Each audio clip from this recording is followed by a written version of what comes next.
Hello, chat. I hope you all are Hello. doing well today. Hello. Hey. You're Howdy. inching ever closer to fall. I mean, I'm already in a false state of mind here. I'll catch you. Honestly, Don't worry, same. don't worry, I'll catch you. Thanks. Thanks, buddy. We're in spring, so ultimately very jealous. I Yeah. hit your head on the ceiling.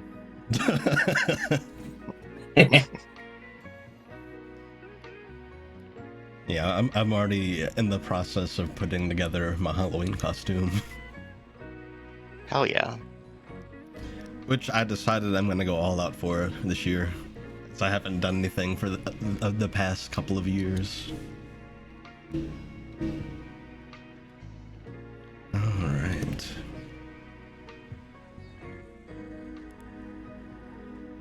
Yes. So, funny story. I very unfortunately lost the recap.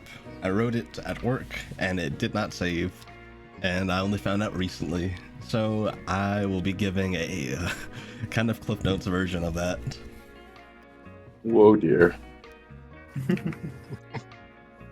You got this. You should have it done by a character who hasn't done the recap and doesn't know what's going on. I have an idea Sabrina. narratively what's going on there. Dude who's been listening outside the window of the previous recaps. Yeah. Or the narrator comes in and finds the book on fire. Oh, you know, his best friend actually came and borrowed the next chapter and was like really put off returning them, so he's been kind of. Or is Yorick doing the recap? Yorick's just guessing at what we're up to. Yeah. Yorick opens the page. It's just a picture of a butt.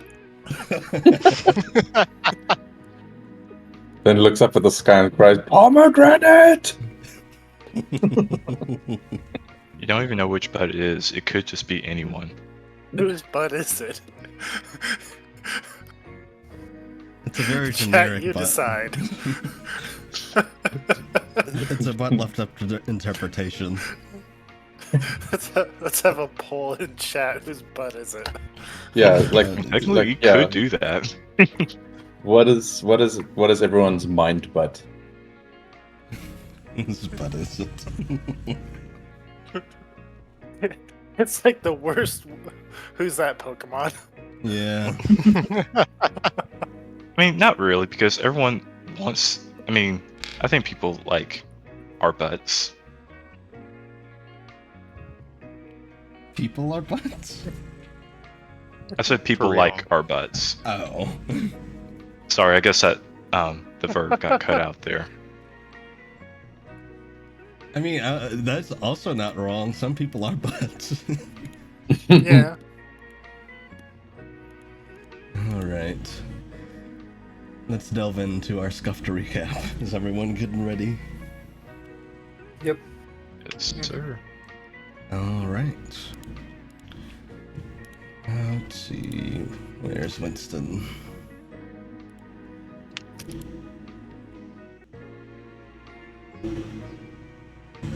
They're cutting grass outside right now. Why now? Just when we're about to start as well. Yeah. Is that what that sound is? Yep. I thought it was a drum roll. I was like, what? Way to put pressure on yourself. No, they're cutting grass. So that'll be fun. All right, there he is. Yes, you all see Winston by the fire, and accompanying him, you see is a deer. He's currently chewing on something. This deer is mowing the lawn.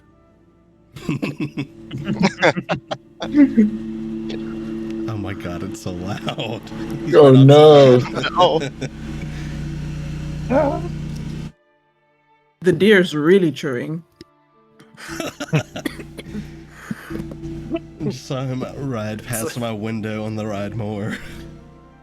It's like when a cartoon character eats corn on the cob. With the typewriter noise when they get reached at the side.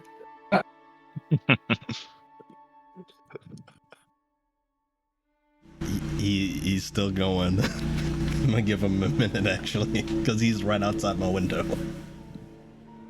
Damn. Just They're really poke trying to your get that head out- last. You go first. Sorry. Yeah, just poke your head out the window and be like, "Stop! We're playing D&D." Is he making eye contact with you? Aggressively mowing. No, he's not. He's. I think he has headphones on actually. Oh God, he has headphones on. What if he's listening? That would be very ironic.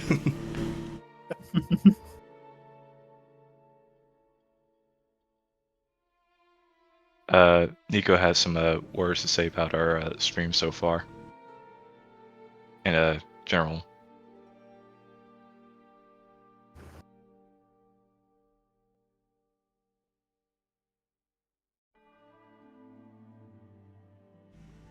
Wait, what did I miss? In Ben's server, Nico is commenting on our stream so far. The Lizardfolk stream so far, and it's just Apu holding up gigantic asses. Oh, I see. Okay, he stopped for now, so I'm gonna go. I'm gonna go while he stopped. So yeah, Winston is by the fire. There's a deer chewing on something. Unfortunately, this deer ate one of my pages. So, I'll give my best rendition by memory. Last time, the party left from the Hearthmother's home and made their way to the Shrine of Winter. Along the way, Robin felt a strange presence. An entity seemed to speak to Robin, making some strange noises and saying "my kin" as it seemingly awoke and made contact. After all was dealt with, Robin shook it off for now and the group pressed on, eventually making their way to the Shrine of Winter, a very ancient stone temple. The group sent in Ponto to do a bit of scouting ahead, and found that it was safe for the most part. And upon knocking, Luthart, a Stagrin, opened the door and welcomed the group in. The party spoke with Luthart on what had been going on, telling them about the soulless husks with them. And Luthart agreed to be of assistance, helping them get their souls back, and getting more assistance once the acolytes returned from their pilgrimage. The Feathers, as recently spoken about, agreed to also stick around and help the best they could. While there at the Shrine of Winter, the group began to relax a bit. Barney making a meal, Talos helping Cyprus prepare his axes, and Palm sharing some drawings with Gower. Robin also inquired into the Astral Sea and details into that, and both Ponto and Palm were able to provide a sparse few details. The group had dinner, and after a bit of discussion, they left the soulless husks in the hands of Luthart and the Shrine of Winter. Following, the group departed and made their way back to Erlich. And once back in Erlich, the group returned to Vincent's house. Vincent and Rue had seemingly been roughed up, as Hickory had been almost attacked by Andreas. Andreas had come by while the group was away, and the two were able to fend him off. Hickory was unharmed, however. Both Rue and Vincent were a bit roughed up. They mentioned that Andreas skulked away and disappeared, and though the group tried to find if he was still around, they ultimately found that he'd returned to the surface. The body was told to be on their guard about Andreas, as he was certainly a formidable fighter, wielding a morning star and some form of magic. At night, Rue and Bonnie did more cooking together, and Talos, Gunther, and Robin did a bit of sparring, in which Robin came out on top. Candle spoke with Hickory a bit, and Hickory warned that though Andreas was ultimately driven away, it looked almost as though he was holding something back, and to be on their guard if they run into him again. The group had a lovely dinner, and following that dinner, the group prepared themselves for bed, first taking a bit to bathe, and even managing to get Ponto to take a bath through the tricking of Gunther and Talos. After a good night's sleep, the group prepared themselves to set off, continuing their journey back to the Nameless City, to Yorick and Varaxes. That's where we pick up. I can't wait to see what they get up to this time.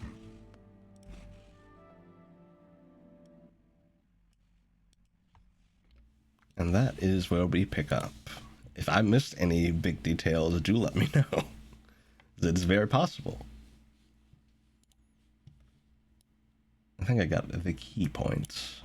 Yeah, I think I got the gist of it. Yeah, I think you did good. Yeah. Yes, so you all have just left from Vincent's house.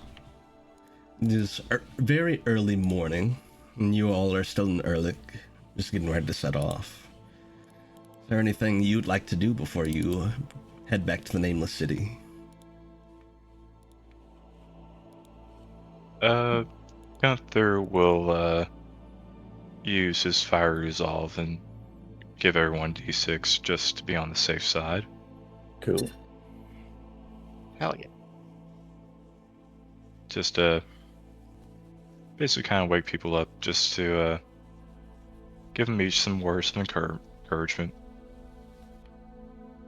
I think since assuming Butcher Block isn't being used right away, Talos is gonna offer to put the enemy rune onto Gunther's sword. Good idea. Yeah, that way, sure. that way each of us has like some. I mean, your sword is magical anyways, but like, it bump it up. And what does the let's enemy see. rune do again? You see, I have so many runes. I'll let I you want- know. I want more. Oh yeah, if you want, you can also just send it to me by DM as well. Yeah, I'll do that. It's a adds a +1 to your hit DC, and it also adds +1 slashing damage Oh, Yeah, nice. to your And modifier. Yeah, and it makes it so that if you deal damage to a particular type of creature, it deals an extra 1d6. I'm going to say for this one, we'll tune it to, I feel undead is probably the best bet. It's either dragons, elementals, fiends, or undead, so... I'm fine with that here. Thank you so uh, much. Oh, sorry. Might actually be stronger. Yeah, it might actually be stronger from last time. Because I have so many. So two.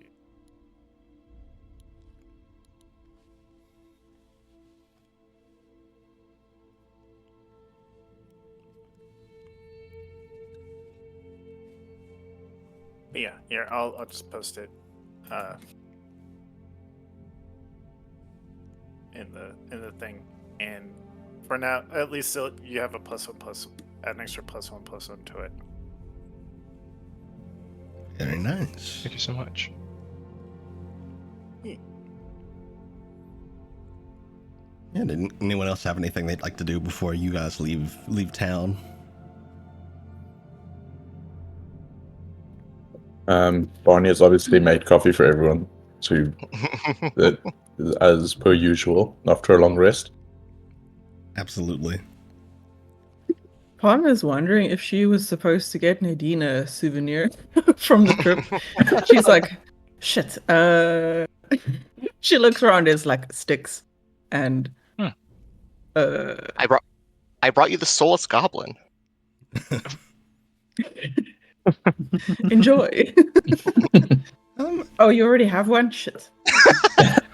You know what, Palm, make me a investigation check to see if you can find anything that make a good souvenir.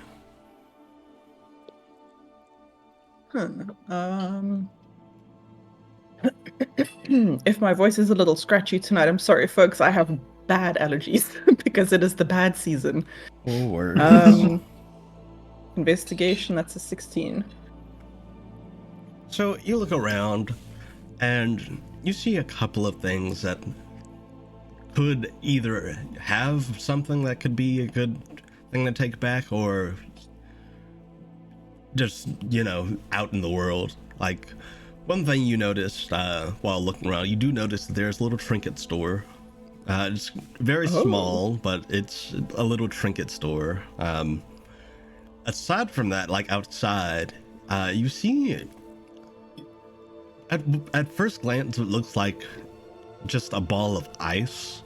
Is this perfectly spherical crystal that is lying in the snow. It's clear, it's very diamond-like, but it's not quite a diamond. It is very cold to the touch. It's not ice either. Orb. A wild orb. A feral orb has been spotted. Should I? It's probably wise to do an Arcana check or something to see if this thing's gonna zap me if I pick it up. Sure, go for it. And yeah, it could be a Voltorb. Wait, they're big, aren't they? 9 on the dice. Yeah, that's a flat 10. Looking at it, doesn't look to be magical. Okay. She taps it and steps back, or jumps back. It's very cold, and it almost seems to be emanating a very faint kind of icy mist from it. Interesting. She will pick it up and see if it burns her hands. It's a spherical ice cube. So you pick it up. It's very cold, but not uncomfortably so. It's kind of soothing, actually. Interesting. Well, I hope she doesn't already have one of these. She'll put it in her pack. Very nice. Is Crow impressed? Was it shiny? It wasn't particularly shiny enough to catch his eye. I showed it to him. He was just like, bitch, whatever.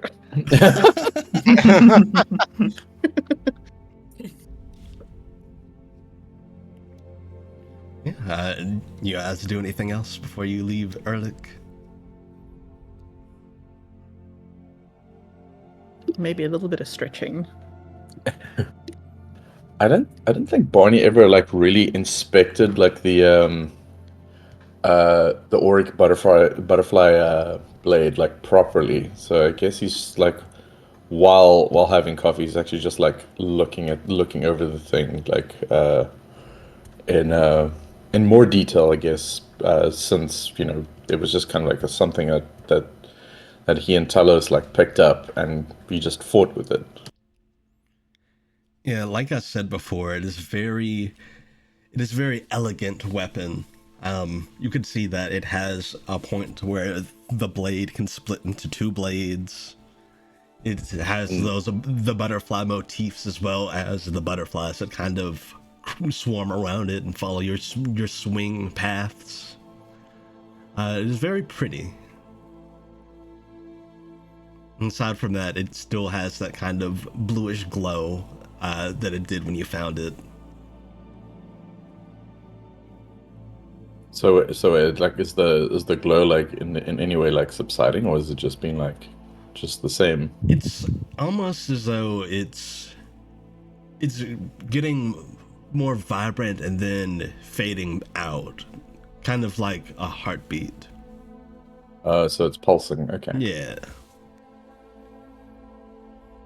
Yeah, I think other than that, he's just like not really doing anything else. I mean, maybe unless like like Talos sees him looking at the blade and has like anything to say about it. He does. He just walks up from behind and just like gives Barney a hug and rests his head on his shoulder. Oh. Oh, hey. Hey, Was kind of lost in thought there. oh, I get it. Fancy new weapons do that to me too.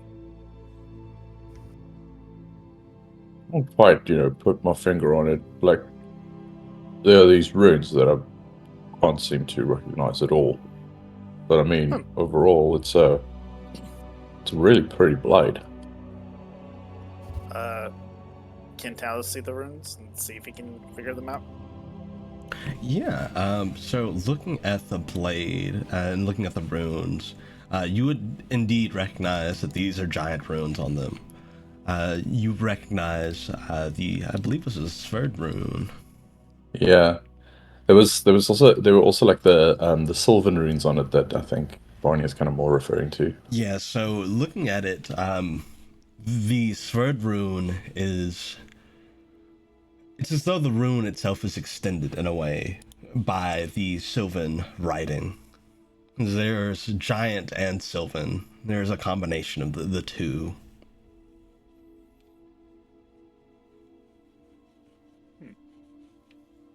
Well, that's the giant rune. I recognize that one. I don't know Sylvan, but it seems to kind of be almost like intertwined with the Sverd rune. Oh, interesting. Maybe some additional enhancement. Maybe. Usually you don't see runes kind of like interconnected like this, so it's interesting. Well, maybe we can find someone who can speak Sylvan. Maybe. Still, can't help but think about, how much of the fate of, the actual butterfly knight that this blade belongs to. Just keep thinking about it. I mean, it's yours now. I suppose so. Does that mean you're gonna go by Barnacles the Butterfly Knight? Honestly not something I've given much thought, but suppose, I don't know. I don't really know what it all entails to become knighted, so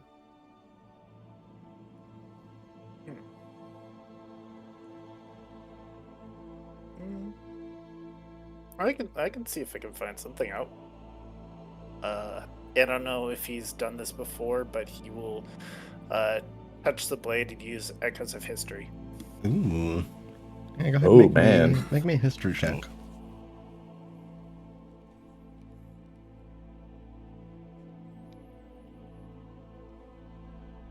Wow.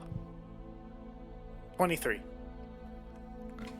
So, Whoa. using your Echoes of History, you peer into the past of this blade. You can see that the blade started out as a normal longsword, very basic, not much very distinguishing about it.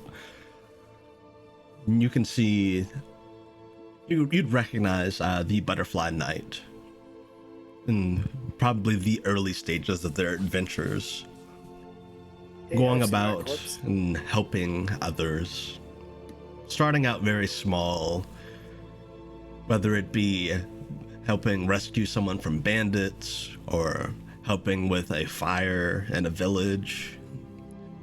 Very low stakes situations. And slowly they escalate. And you see them go through some kind of portal at one point. And they end up in this sprawling forest. It is very vibrant. It is very pretty. You see them journeying through that forest, talking to all kinds of different entities and creatures, and eventually ending up in front of some kind of spring, a natural spring.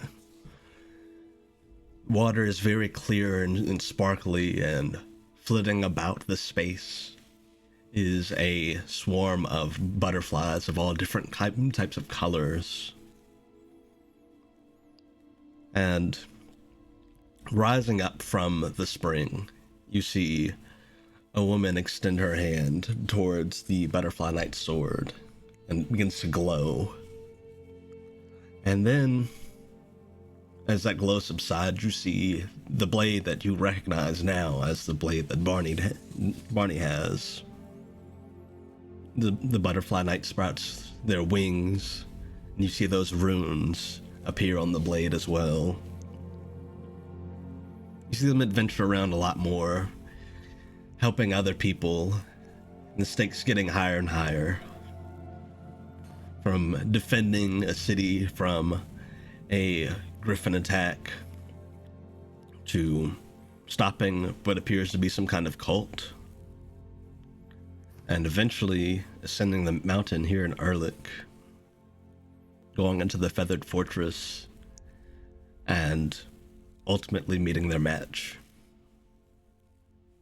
And you can see their corpse in that alcove that you found them in. And you see you and Barney approaching. And the last you see is the blade being taken by Barney and wielded up until now. When you see like the Butterfly Knight meet his match, do you see who dealt the killing blow? From the looks of it, it looked like Llewellyn, but it's hard to tell because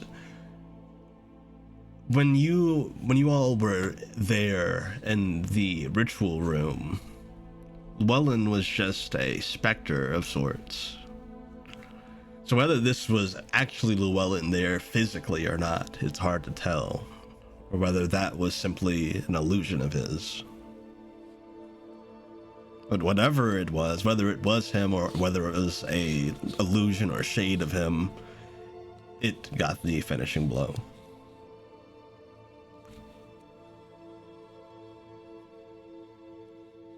Roth, you had a question?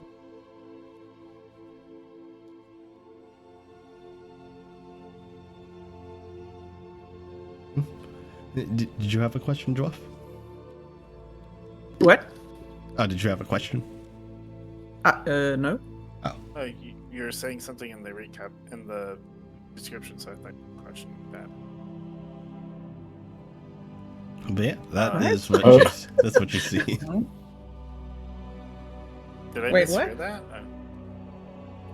Did you? Was it from what I said while you were talking? I guess, yeah. That was me saying boo hiss at the mention of Llewellyn because I hate him. Oh, Sorry, I was very confused there for a second. I thought you heard me talking to my dog. I was like, I'm sure I muted. Like, Alright. Yeah. Carlos will uncross his eyes and just give a recap of what he saw. Honestly, it sounds like his exploits really aren't too far different from our own so far. It's just that place in the lake with the hand coming out of it.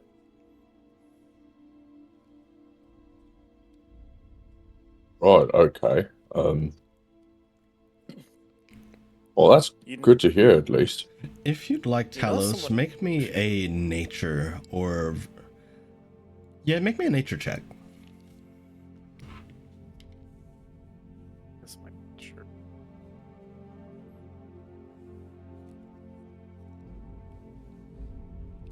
Nat 20 for 21. You kind of, as you kind of think about the place you saw the hand coming out of and the surrounding area, you're able to piece together that was probably the Feywild. I knew it.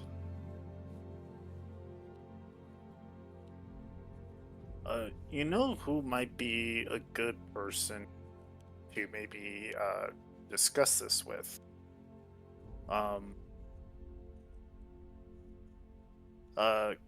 Calypso. Right. He's currently in the Feywild, if I'm not mistaken.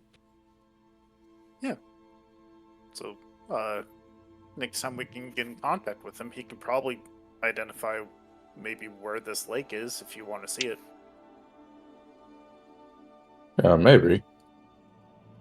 We'll definitely, you know, it will probably come up later. I do believe we have some more pressing things to do. Of course. But, I mean, it sounds like he led a heroic and virtuous life, and he kind of, like, nuzzles a little bit. Not unlike yourself.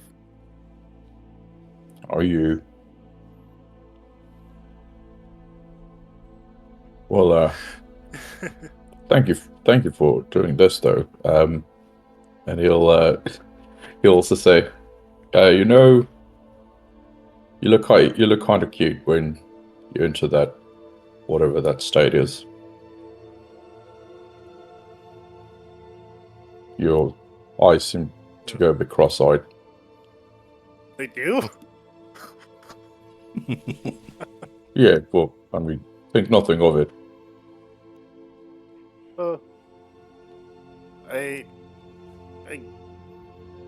He's a bit flustered.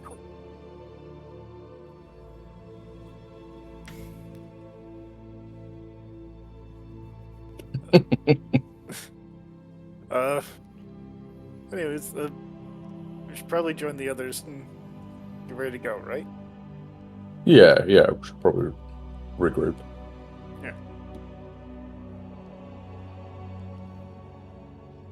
Yeah. You all do anything else before you leave Erlich?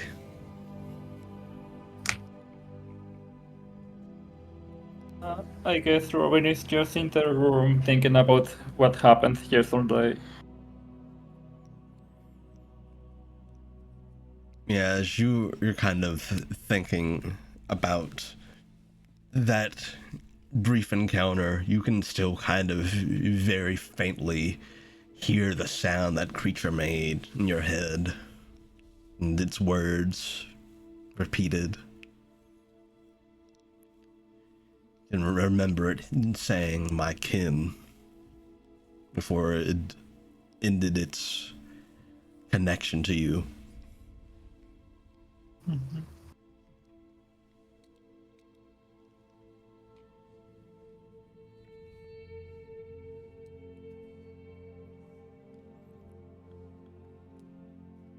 As you guys are doing and finishing up your last minute things in the city, Palm, you feel the orb quivering. Oh, she takes it out. Hello? What ringtone is it? It's Fuck the Trees by Abbott. For those who don't know, that was a great ballad Ben wrote. Ben's character wrote in our very first D&D campaign ever with his character Abbott. That converted a bunch of people, I think, in a town. I can't remember. It was years ago. He wrote that song. He wrote that ballad because there were some living trees that mocked him, and he kept failing charisma saves. So he felt so insulted that he decided to write a song called "Fuck the Trees." I'm sure it was a metal ballad. Yeah, it probably was. Anyway, hello. So you answer the orb, and you hear the familiar voice of Arturo. Hello? Arturo, it's been a while. No, that's why I'm calling, checking on you. Are you folks all right? It's been a while. It's been a while. A lot has happened. I'm really glad you're okay. I thought you were orbing. What's the verb? Orbing. Calling, I guess. It's Calling to. It's Orban time. It's Orban. I was worried something had happened to you, but it sounds like you're just checking up. We are okay. Had a bit of an adventure. Ran into some really horrible people, rescued a bunch of other people, trying to get their souls back. I think one of us might be slightly possessed, I'm not sure, and another one of us is a piece of chaos incarnate. It's fine, we're fine. It's fine. Oh dear. That sounds, concerning. I mean, yeah. I try not to think about it too much, because it's a lot, but we're fine for now. We've got each other, so there's that. I suppose that's true. I actually wanted to offer you all something. So I've actually been over in Rasfaldus for a little bit, and I know a lot of folks haven't really been over here. Mr. Talos, of course, is from here. I was, if you all would be interested, I could see about getting you passage over here sometime. Palm is waving everybody over to come and listen to this. Yeah, we go over. Well, at least point yes. I know you folks like you know, helping out people. Rasfaldus was helped a lot by a group called the Moving Targets. I'm sure you've heard of them. They're the group I originally employed. But there's still a few, loose ends, so to speak, that could be helped. And definitely some more issues with, what Oddleaf did over here. And, if you just want to visit and see the sights, or whatever it might be. We just need to go back to where we left Yorick. We have staff that belongs to him, and we're not sure if he's even going to be the same person when we get back, because it feels like we've been away for ages. But it's been a few days, but yeah, it's just been like 3 days. Maybe. Time passes so strangely underground, Anyway. But yeah. By the way, that was me joking about the sessions being 2 weeks apart. No, no.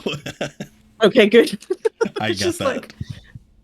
Anyway, it sounds like a good time though.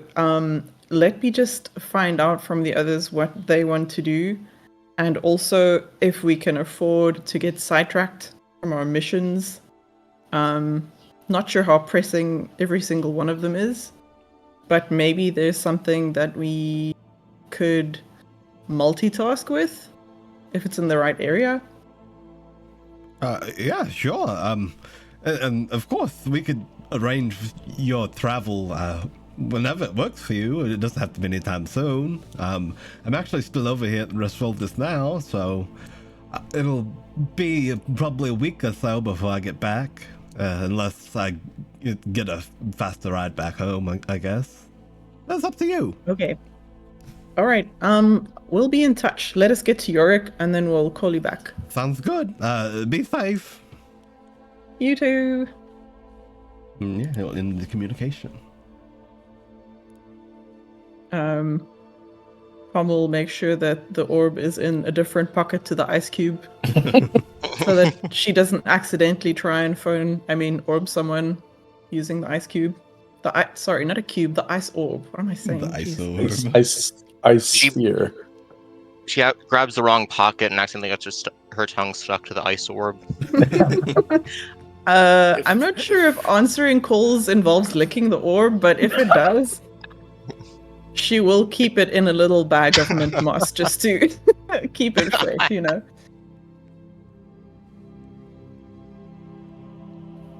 Yeah, you confer with the group. Yes, I mean, whoever came over and already know. So what do you folks think? Barney just looks at Talos. I wouldn't mind going back home and, making sure Dad's okay. To be fair, that is one thing that not only will it give Talos a chance to go back home, but it'll give us a chance to kind of catch up with the moving targets. I don't know if that's how long we can stay there for, because one thing, we don't know what Varaxes has planned, and I guess we got other things too, like I think you might have something, Palm.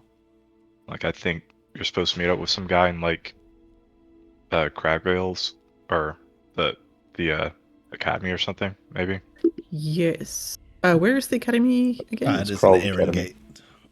Yep. Is that far from Roswaldus? Well, so Aaron Gate is in central Aurelia. It's not too far. You've certainly been there before. You guys were on Krau's campus.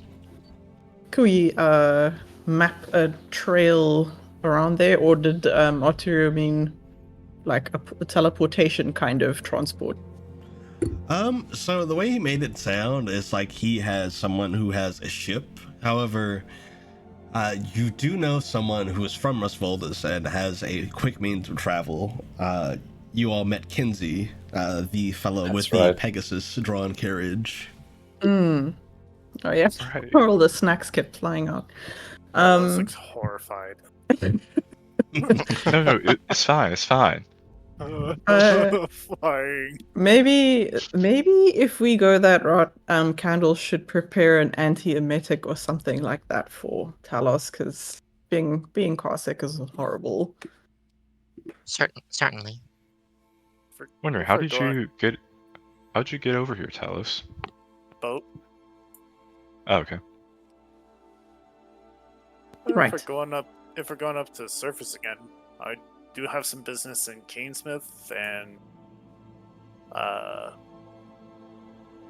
was it Marlu or It was Fistoa, I believe. Yeah, it was Fistoa. Okay.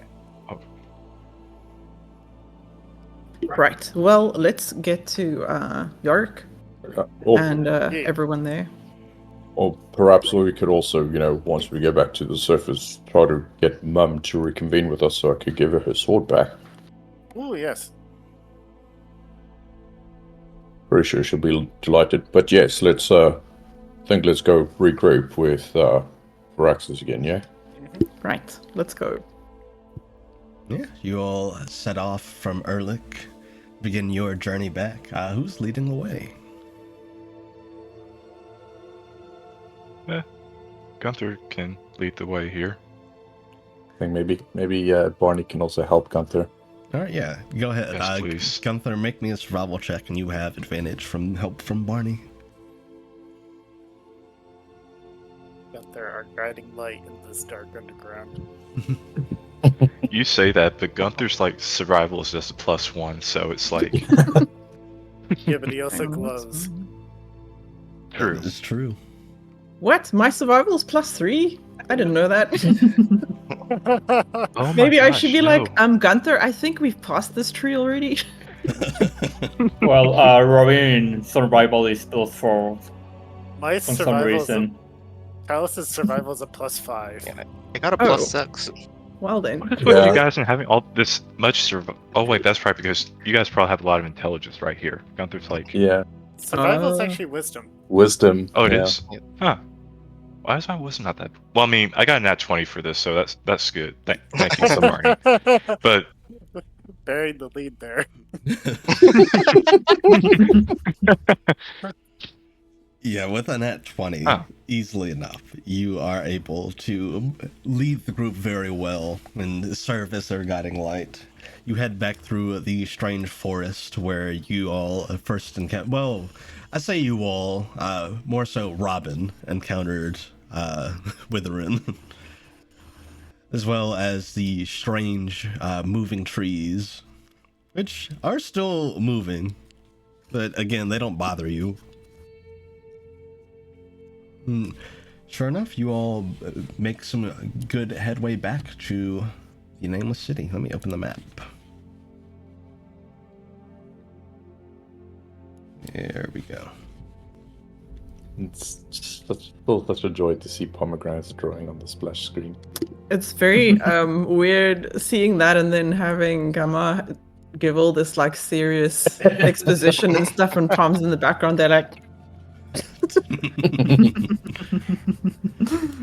It's Maybe fine. she's listening to it on the radio. The Bleeding Moon Party would draw stuff in the moon. I'm used to it. I'm sure there'll be stuff drawn on the splash screen for the next campaign. Yeah, you all make it through the forest easily enough, following Gunther's lead, and you can see that the mountains of the Nameless City are drawing nearer. And as you guys are making your way, you The assets take are it. loading. Oh, what's up? The assets are loading. Oh. As you guys are they voted for me. making your way, make me some perception checks. Perception. Okay. Perception. Dirty 20. Is Dirty 20. 20. 18. 18. 19 for Barney. 12 for Talos. Doing pretty good here. You all notice that as you're nearing the Nameless City, the area as a whole looks a lot darker than it did when you left. It was very dark to begin with, but it's somehow even darker. Huh. This is Don't your like that. average everyday darkness. This is advanced darkness. Every time SpongeBob just applies everywhere. Just retelling prophecy of Varaxes through SpongeBob screenshots. Honestly, yeah. I will run a one shot and you all can play SpongeBob characters. That sounds great. SpongeBob! That was pretty good. I can do a pretty decent Patrick.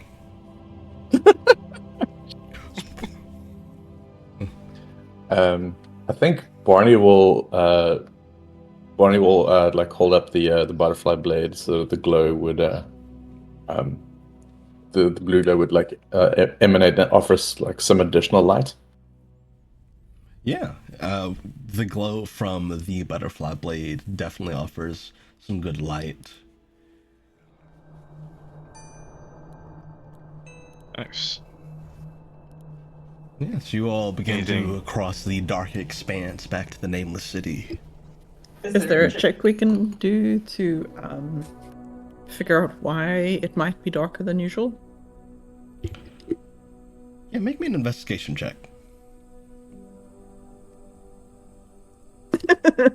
Sad trumpet. That's a 4 on the dice. Aw.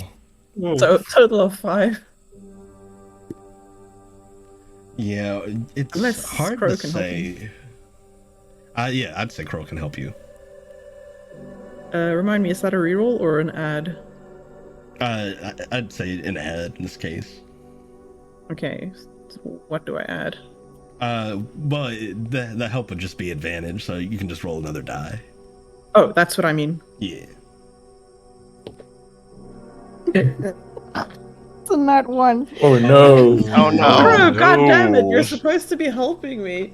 Crow's Crow is just distracted. like, he's like, I can't see any shinies in this darkness. What the hell? Crow is waving Crow's around. Crow's his just boring. making little- funny crow noises.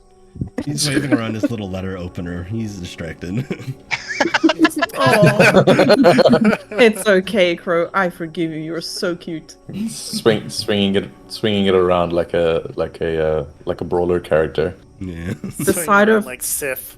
the side of Exactly. Pom's face is covered in cuts. Palm, do you need help or something? You look like you got some Blood. gashes. I'd say Crow do. is very careful to avoid cutting you. All right. My son can do no wrong. I would like your input as to why you think it's extra dark here now, though. Doesn't feel good, you know? Yeah, it doesn't feel right. A portion of her fur shaved off.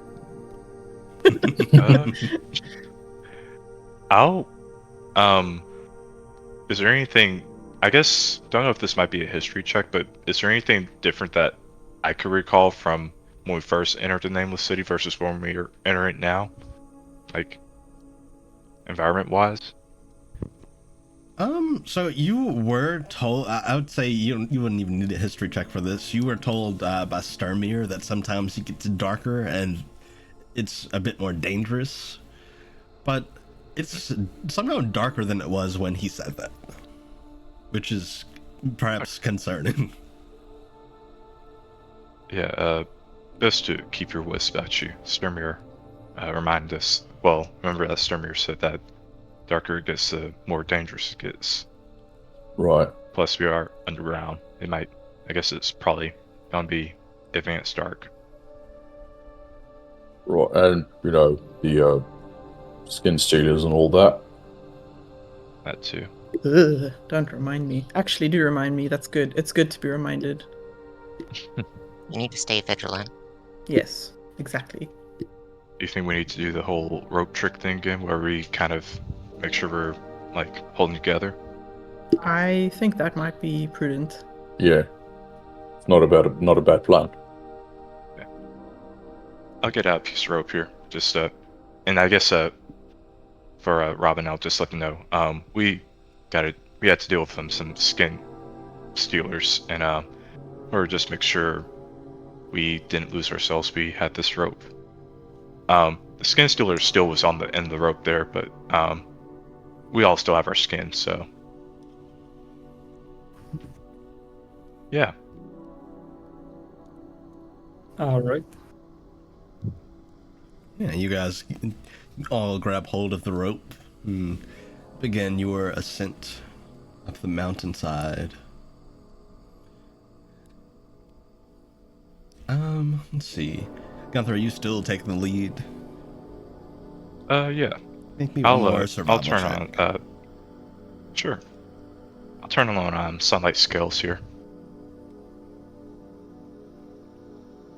Barney can offer like 8 again for survival. Go for it. Make that with advantage. All right. That's gonna be a 16.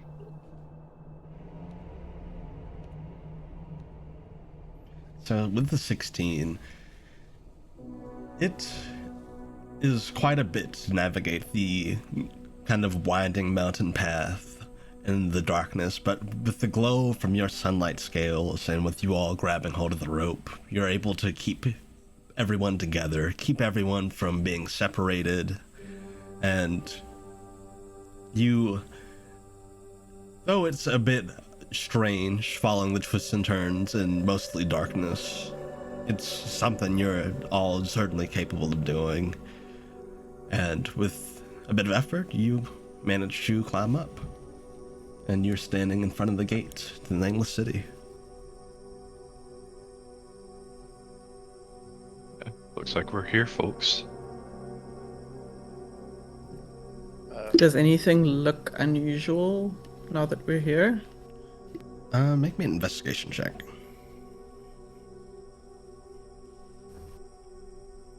That's an 11.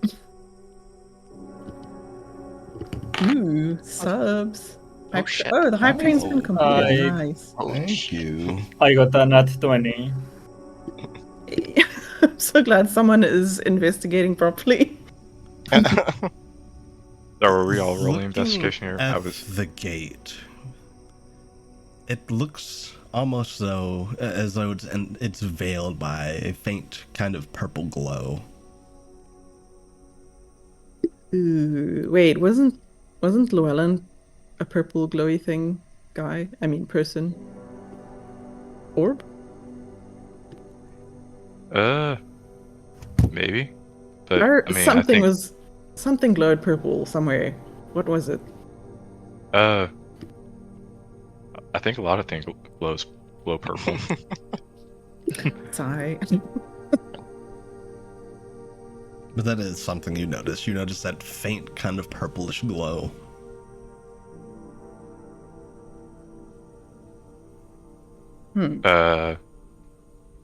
That can't be good. I guess as we're getting closer, can I use Divine Sense here? I'm not sure, I'm not exactly sure if Varaxes is like a celestial or anything like that, but like, if I'm detecting any other like foreign celestial, undead, fiend, or anything like that. So you open your senses to the supernatural, and you're not picking up on anything.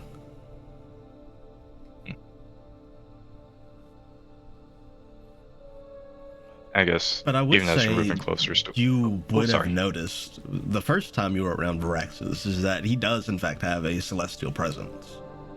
You're not feeling that. Okay. I'll let everyone else know and say like, yeah, we should go in there right now. Something's not right. Something feels very off here, yeah, I agree. But what do we do about this door? Alice goes to push open the door.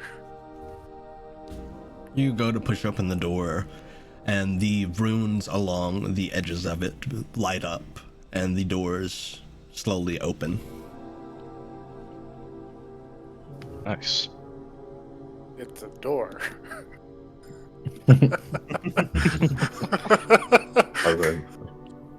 That's our fighter there. Oh, Laughing about the door is a surefire way to get something to attack us from the inside. The timing is right. The tension timing. You all head inside. yes. Yeah. It's very much Cindy. This is skeleton. This is bones.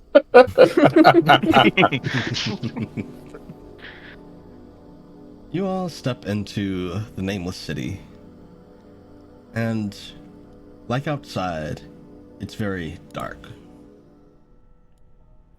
But immediately something is off.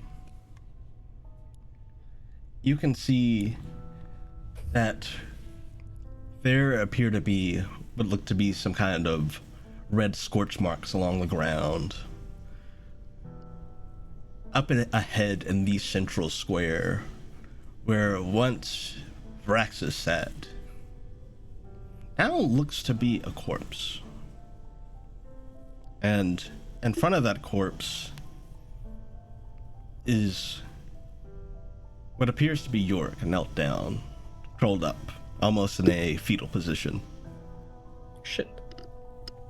I will go immediately to Yeah. York. Yep. Yeah. Yeah, definitely. I'm going to try to look around for any potential threats that are still here. Sure, make me a We'll be perception hiding check. in. Oh shit! Yes. That is Sound going to be a that. 24. With the 24, you don't seem to see any potential threats, but something you notice is the air around you feels very thick, almost aquatic. It's very muggy, very thick. But you also notice that there is a powerful presence coming from Yorick. A very potent magical presence. I will jostle York a little bit.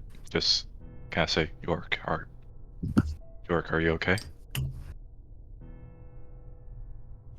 You're going up to Yorick and asking. Yeah. As you go to approach Yorick, he calls out,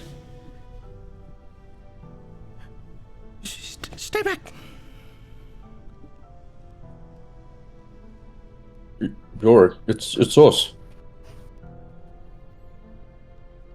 Yorick looks up from his curled up position. He looks ragged, almost a bit larger too. You left me. Yorick, it's only been 3 days. It's felt like forever. What happened here? What?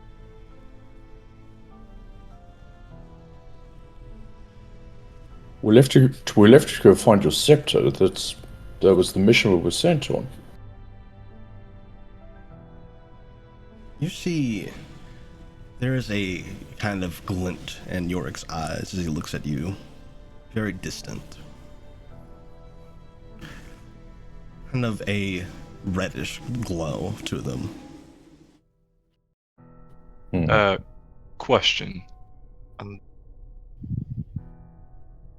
Could I use detect thoughts on York?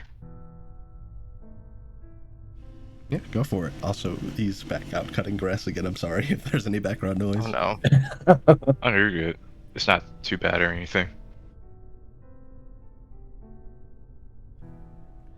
But yeah, so you use detect thoughts. Are you just going for his surface thoughts?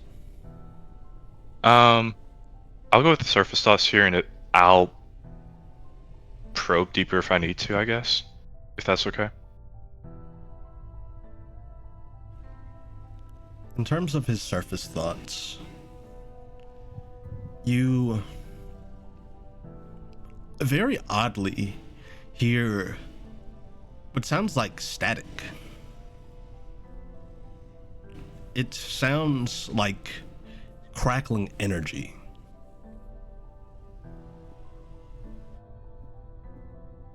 Okay. I'll go and probe deeper then, and I'll have him make a wisdom saving throw. Alrighty.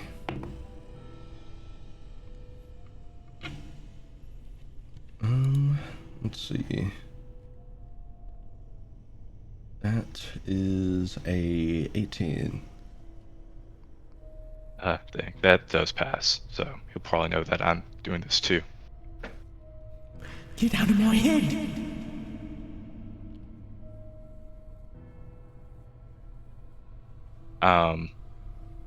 I'll counter and just say, we're just concerned about you, York.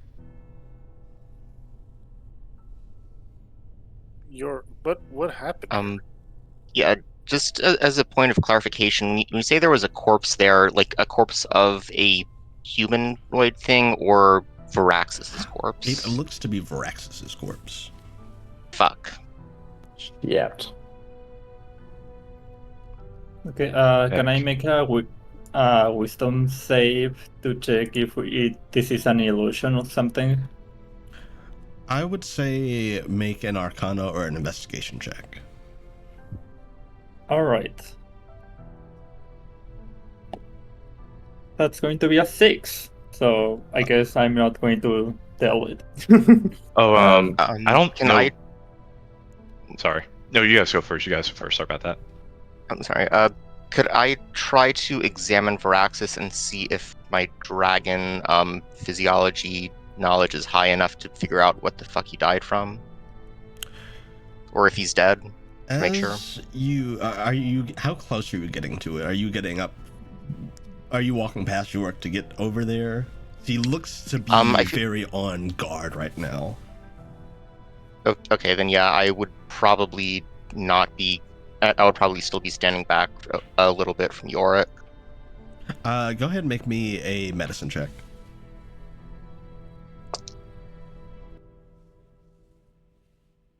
That is a dirty 20. Looking him over, he looks to be, for the most part, fine. But then you look down at the blood pooling around where his chest area would be, and you can see there's a massive gash. It seems as though his heart was ripped out. Oh, fuck. Does York look like he's covered in any blood or anything? Oddly not. He looks very ragged, and you can see that there is definitely blood that leads up to where York is, but he himself isn't covered in any blood. Can I make an Arcana check to see what is going on with Yorick? Sure. I did notice his eyes were red.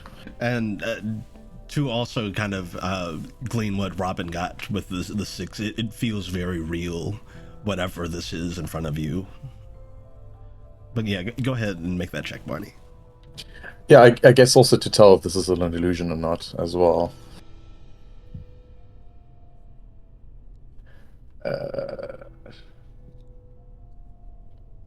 17? Looking at Yorick, something about him is just so slightly off that it's almost uncanny. It's like some of his facial features they're in their correct places, but it's as though they're upside down. Like, for instance, his mouth doesn't look right. His eyes don't look like they're the correct orientation. At a glance, he looks perfectly normal, but as you kind of focus in on him more, it all looks very off. AI York. Oh god. Extremely cursed. Yeah. How many fingers? How many fingers? Count the teeth. Now he has the correct amount of fingers and teeth. Well, actually, no. Probably not the correct amount of teeth. Probably a lot more than he should have. Ah. Barney, as you start to really focus in on Yorick and the space around you, you can definitely tell that something is off. Something's not right here. I will draw my sword here. Where's York? Right here. Here where? Right in front of you. You know what? I have a way of dealing with this, and Talos is going to crouch down, touch the ground, and use Echoes of History. I love that for you. Ooh, very interesting. Go ahead and make the history check. Yeah. I'm going to lucky that 9. Also, remember, you still have the D6 with you if you need to use it. Oh, that's true. Yeah, I'm gonna. It's up to you though, like, and that's for everyone.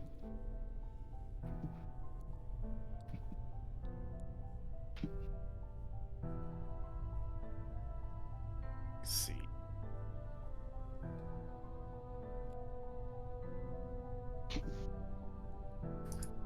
Alright, yep. 8, an 8 plus... Yeah, got it. Using your echoes of history, your vision is very short, and what you see is the space forming out of this dark material. You see the city, you see essentially a flat plane, and you see these kind of inky shapes making up the entire city until it's the way it is in front of you, and the vision ends with a very bright white flash.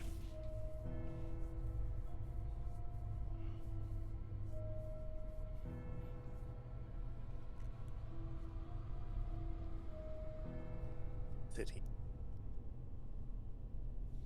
So it's like this place was like empty and then came into existence. Mm-hmm.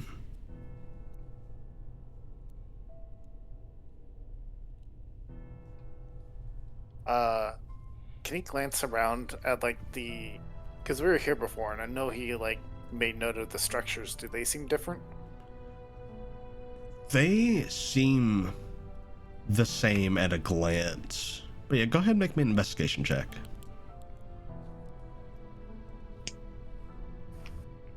Lucky that 4. Come on. 19. As you kind of look around and look further into the distance of the city, you notice that some of the structures here don't make any sense. It doesn't look like this would be a building that someone would be able to do anything with. It doesn't look like it has any accessible entrances. It's missing some details. It is AI. And as you, It's truly cursed. as you kind of look closer, you go, you put together, this doesn't look right. It looks as though they focused in on the central point of the city, but as you go further out, it makes less and less sense. Oh my There's god. another guy here. Can I? So- Sorry, go ahead. So pomegranate. Talos looked at everyone. This place is fake. Can I send Crow up? Barney will turn to pomegranate. He's like, maybe you should blow on that horn just so you know if the haunters are still here. What, Ooh, that's what, That's what do you a mean? great idea. Right. I think, and I'll kind of tell what Candle's like. I think Talos and Barney have been picking up that this place doesn't feel right. Yorick's thoughts are static. It just feels uncanny. Also, I think he has too many Certainly teeth too. Oh, yeah, Um, I noticed that.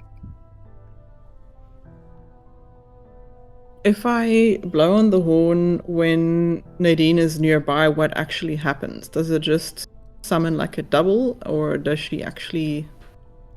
So sounding the horn, the one that Nadine gave you, it seems to summon like a shade of her that fight Yeah. that attacks.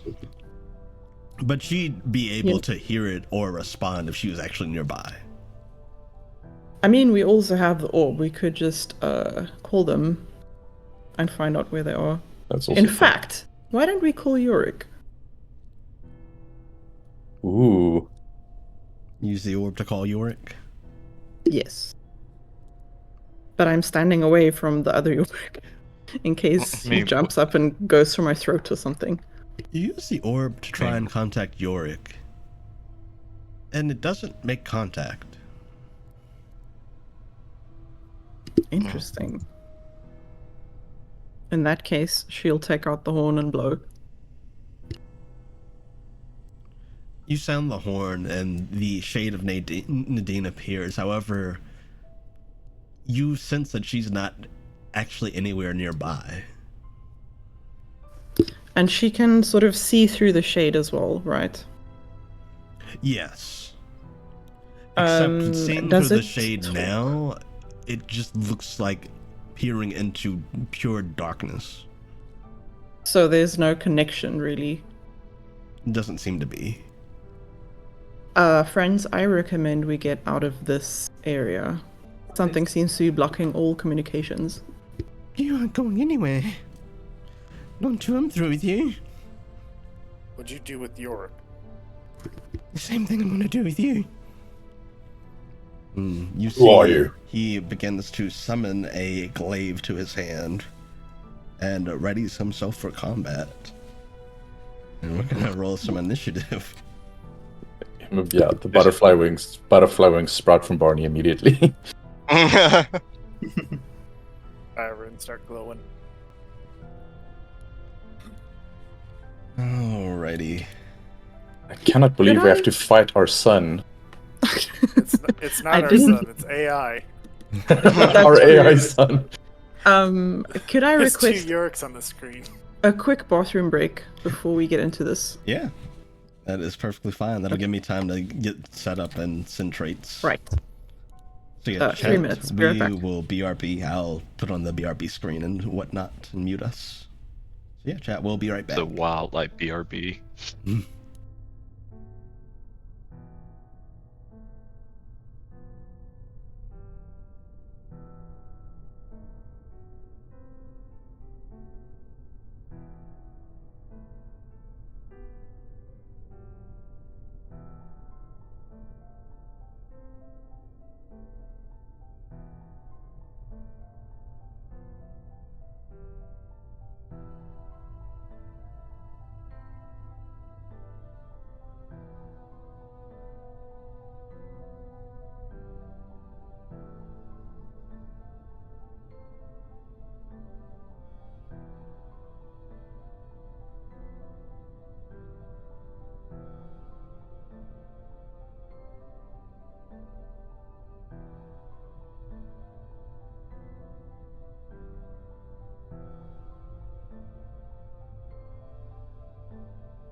All right, chat, we are back.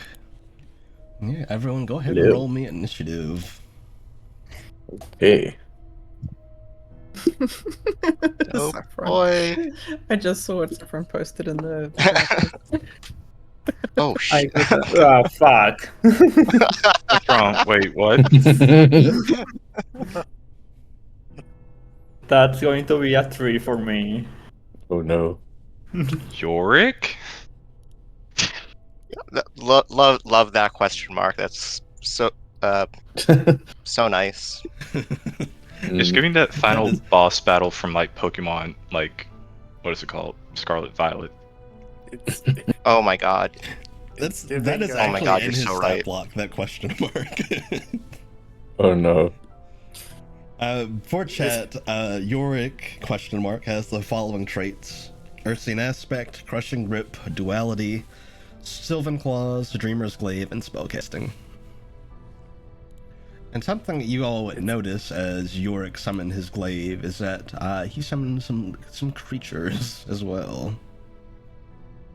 Let me add those on. It's evil Yorick. Yorick.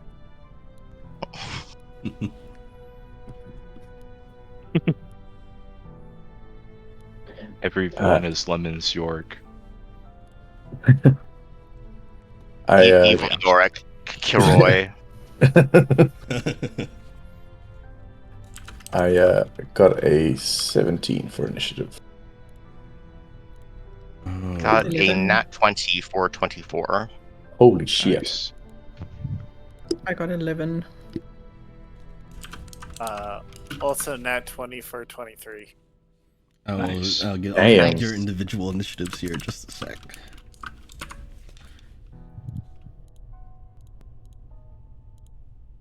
There we go.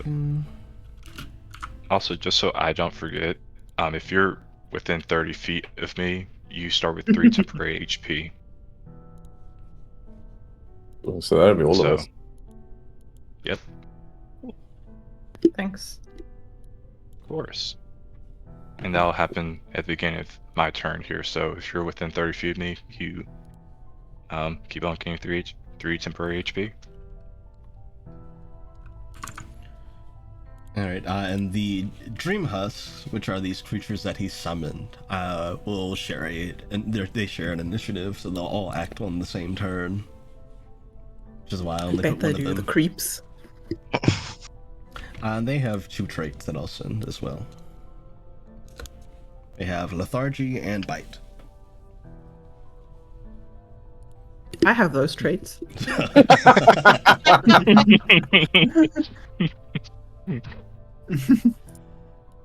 Alright, now I'm gonna I get do. Emotions. everyone's initiative. I did get Robin's initiative, but what did Barney get? A 3. 17. 17 for Barney, yeah. 17. And that would be the same for North. I'll do 16.5. Alright, what did Palm get? 11. 11. And Crow do 10.5.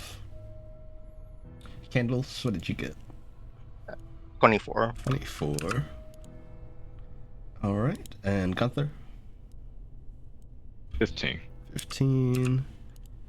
And Talos? 23. 23. Okay. So, up first is Candles, followed by Talos. Yorick does, in fact, have 2 initiatives. He did not roll well on either. So, you got a while before his initiatives come up. But best of luck. Remember, you can scan as a free action during your turn to make a perception and investigation check. So you've written it on the board already. And I guess we can also cry as a free action. That is also true. That being said, best of luck. This might be a tough fight. Oh boy. We've heard that line Boy. before. Okay. So I'm going mean- to start with the scan.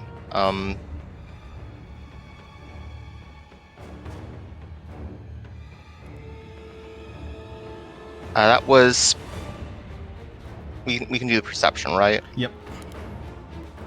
Okay. So that is going to be a 13. 13. Are you scanning Yorick or the husks? Yorick, yes. 13 is insufficient. Damn. Dang. Something I should mention also, these 4 pillars they do count as cover, as wood hiding behind any of the houses. Okay. Nice. All right. Well, you know that I am going to use the empowering powder. Is 8. All right, awesome. So that is just enough to apply that to everyone.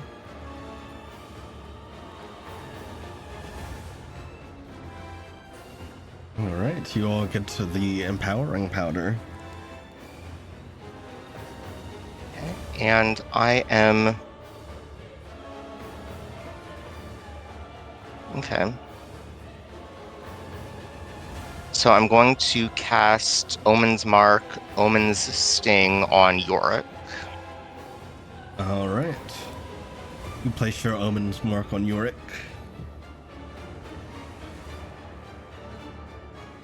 All right, and going to move over here.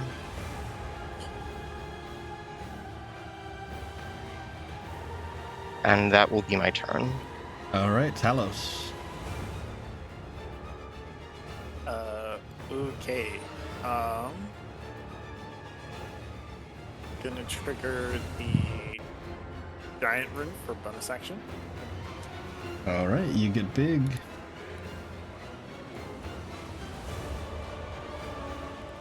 Large lad.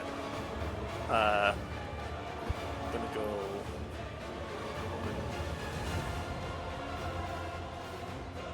Five. And attack this faker. All right.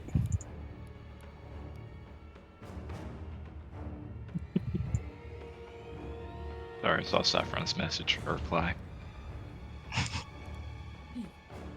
Alright, that is a 19 to hit. 19 hits. Okay. We're gonna add a trip attack and Master of Arms. So trip attack, he needs to make a DC. Let me double check that.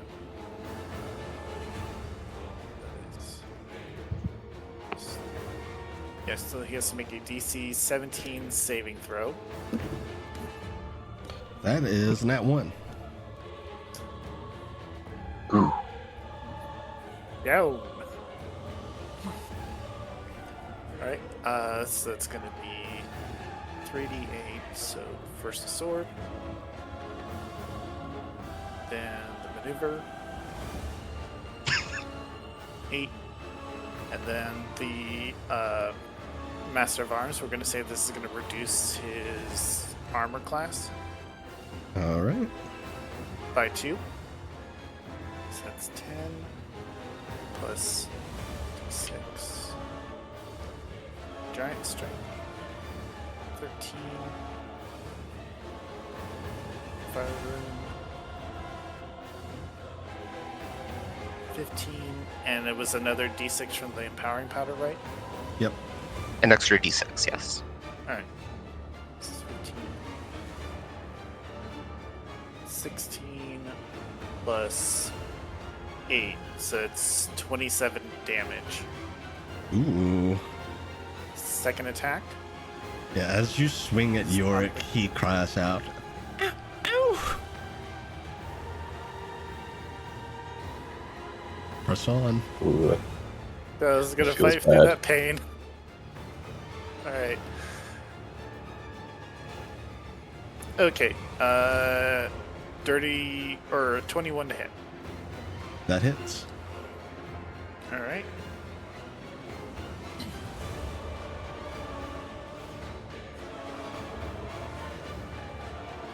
So it's 12 plus 8 for 20 damage. 20 damage. Very nice. Action surge. Oh boy. Like, no one fakes the boy.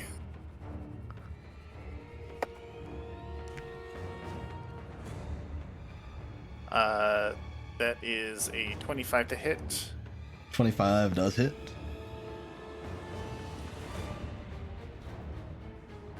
Ooh, that's really bad. That is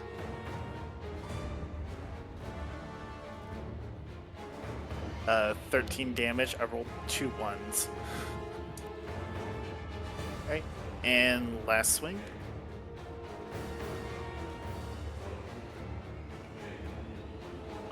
That's a 30-20 to hit, All right, that hits.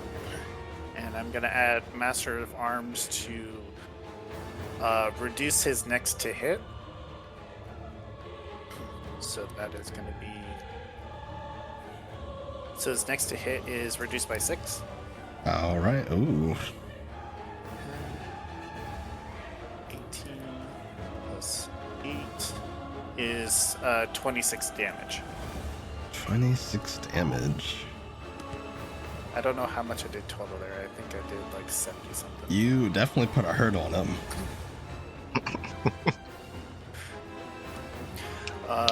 And then final thing is to scan. Alrighty. Scan this beaten down boy.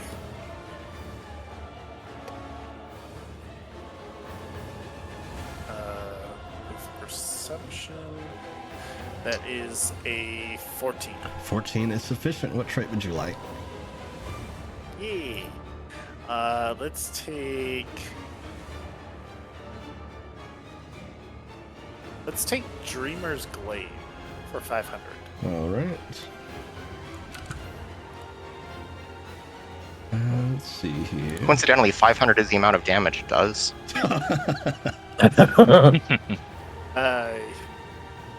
No, it's a model. There we go. Dreamer's Glaive. Yorick calls forth a glaive to sweep in an arc around him. Any creatures within 15 feet of him have to make a DC 16 dex save or take 2d10 slashing damage and have disadvantage on the next attack roll they make. Or on a success, you take half and suffer no additional effects. 15 Yowza. feet. Alright. Does Talos do anything else? No, I beat this thing to a pulp. I think I'm good. Alright, Barney, you are up, followed by North. Okay. Barney, having sprouted his wings, is going to fly over. Let's Same see. palm.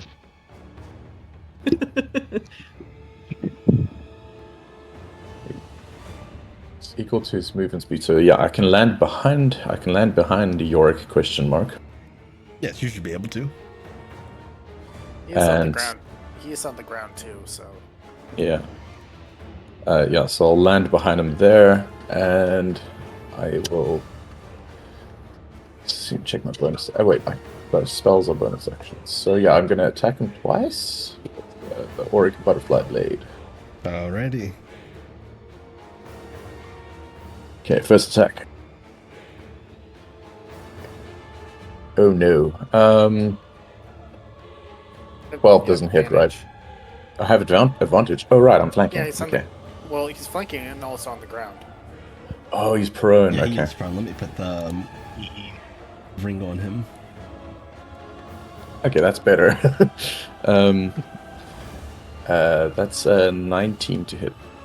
19 hits. Yeah, for my second attack. Actually, I'm just going to roll damage first. So that is 2d8 plus 8. Plus a d6 for empowering powder.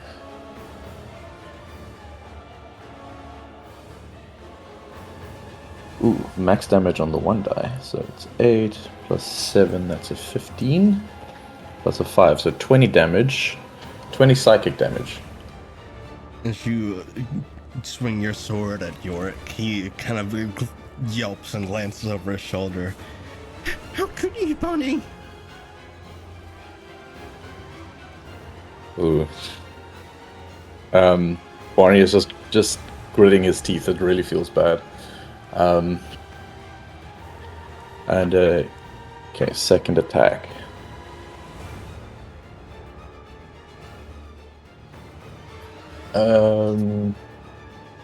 Alright, have advantage. Ooh, 18 plus 9, so I guess 27. That hits. Okay, so it's going to be another 2d8 plus a d6. So 4, 8. Total 10 points of damage, and then I'm going to cast a spell on that one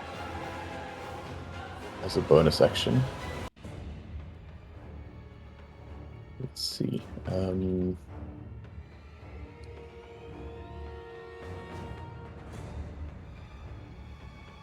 So I'm gonna cast a first level crackle on that hit.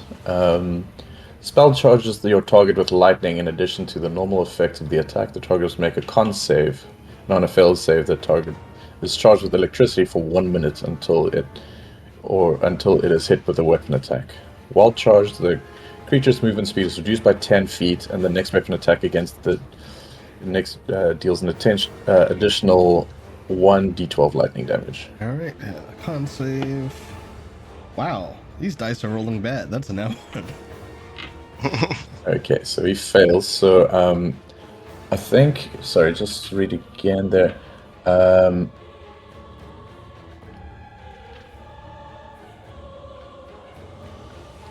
So he doesn't take d12 lightning damage right now. It's on the next weapon attack. Yep. So I guess whoever attacks him next needs to add a d12 lightning damage. These are Douglas's dice. These rolls do not bode well for me later.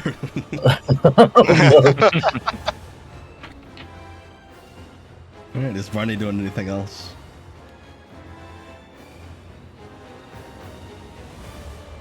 Oh, sorry, I pressed the wrong button to chat. Yeah, Barney is going to scan. Alrighty. Let's see, just go to my stats.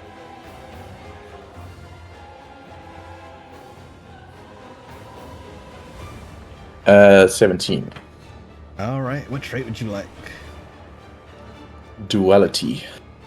Alrighty, duality. Because I want to figure this out.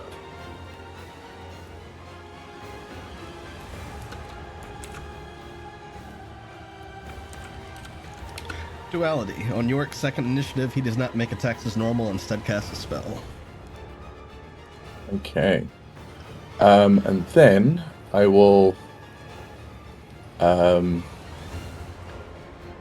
use 2 resolve points to do adrenaline, so I would be granted another attack. Alrighty. Okay. I think that's only one extra attack. Yeah, it's one extra. Let's see. Still with advantage.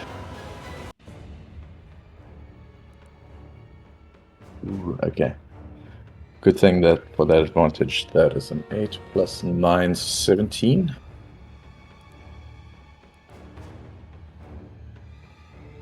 Seven, 17 to hit. You said 17 to hit? Yeah. 17 does hit.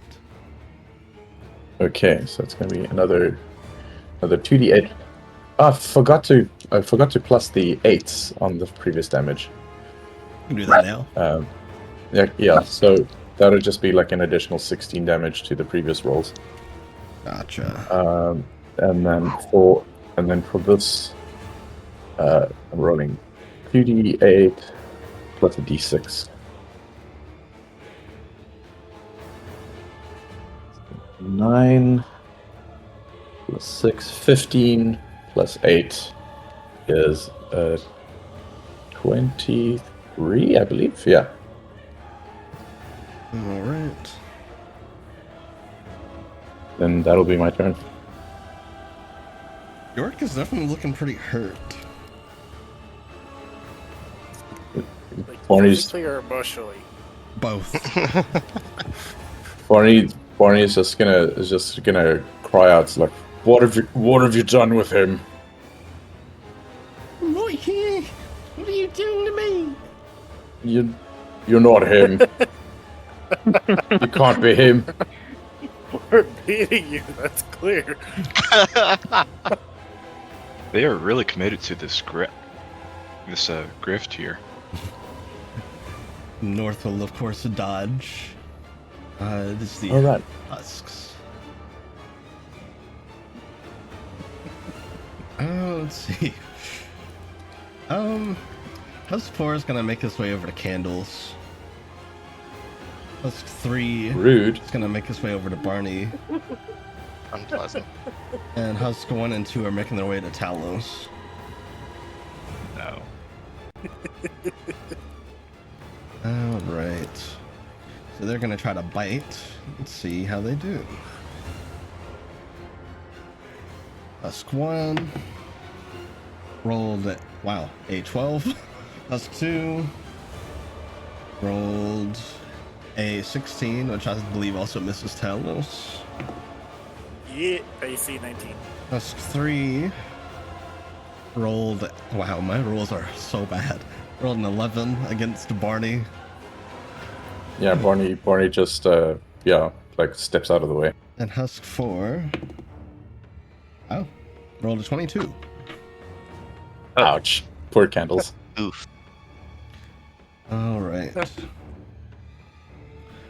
So Candles, you take 4 psychic damage, and you feel a bit more sluggish. Ow. But that will end the Husk's turn. Gunther, you're up, followed by Yorick. Alright, I'm going to go and roll scan here.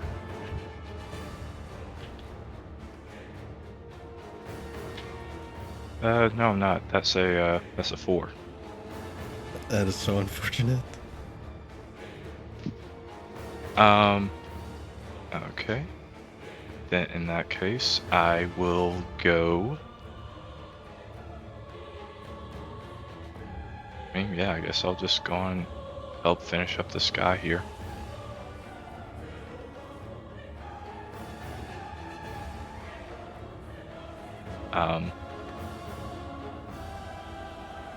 Excuse me, I'd say to Hux 3. I can't flank, but this is close enough. He's still on the ground. Yeah, he is still prone. So Oh, you right. have Oh, he's still advantage anyway. prone? Oh, man, okay. Dang. You're making this too easy for us, Yorick, with a question mark. I'm going to go with Great Weapon Master. And, well, first off, I'm going to prepare a Wrathful Smite on this guy, whatever they are. Alright. And now I'm going to go and roll my first attack here with a Great Weapon Master. Okay, and one of the dice fell, so that's cool. Oh, no. That was fine. I got it.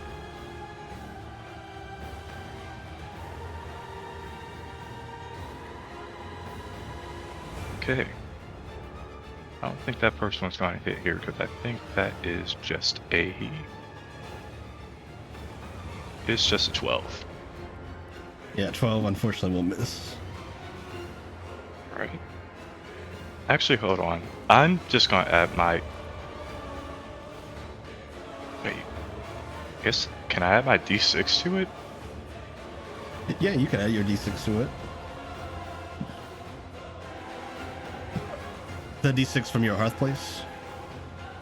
Yeah. Yeah. 15. 15. Hits. Oh, nice. Cool. Good job, Talos. let's go on and do this with one-handed with a 1d8.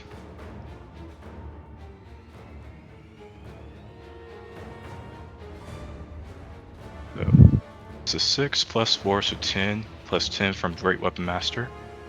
So that's going to be 20 points of damage. And then you roll the d6 from Empowering Powder. That's an additional 3 points of damage. And I guess this isn't looking like an undead or anything, is it? Because I don't think. No. That's what I was thinking. Well, in that case, Gunther is going to attack one more time here. As you hit Yorick, Gunther, he looks up to you. I thought you were my friend. Oh man. Gunther's going to hesitate, but he's going to try to strike one more time here. All right, go for it. This feels so bad. That's a 17. 17 hits. Sorry, York. These kids have to learn one day. Wow. Roll the 6 for that D8, so that will be another 20 points of damage with Great Weapon Master. How much damage? And another 20 points. Okay, ow. And rolled this D6. That's another 3, so that's basically 23 points total for a second hit. Very nice. Make sure there's nothing for bonus action, and you know what? For my bonus action, I'm going to cast Aspect of Radiance, so a protective cloak of radiant fire, and we'll cast it on Barney. Actually, no, I'm going to cast it on Talus here. Yeah, fuck that guy. Also, no offense, it wasn't. Look, Which one do I I'm shoot? kidding. it's fine, bad. I'm Like, just which one? The bigger target or well, they're both big targets, but I was like, I think Talus is surrounded by more people, so like, either way, if he hits, he's like, if Yorick hits somebody, he's getting hit back. So, That's very fair. but yeah, that will end Gunther's turn. All right, it is They're both Yorick's big- turn. Both big targets, no lies detected. And Yorick is going to get up from being prone. Let's see. Yorick gets up. You see he lets out this kind of strange, kind of pinkish energy flows out of his body. And you see covering his body looks to be tree bark of some sort. And following that, he raises his glaive and will spin that in a circle here. So I need Talos, Gunther, and Barney to make me a dex save. Okay.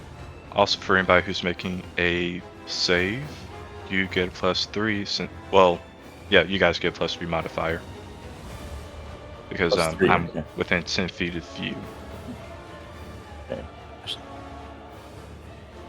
What's the DC on that again? It's 16. 16. There we go. I have a 19. All right. Oh, forget my dex is quite high. Nimble boy. And it's a +3 to that. That's an 18 from Gunther. That's a additional +3 to that dex save, right? Yep, from the That's aura. right. Okay, that'll make it a total of 16. All right, you all succeed, so you only take half. So you take 8 slashing damage each. Ouch. But hey, you guys already have 10 HP, so it's like 5. see. Yorick is then going to...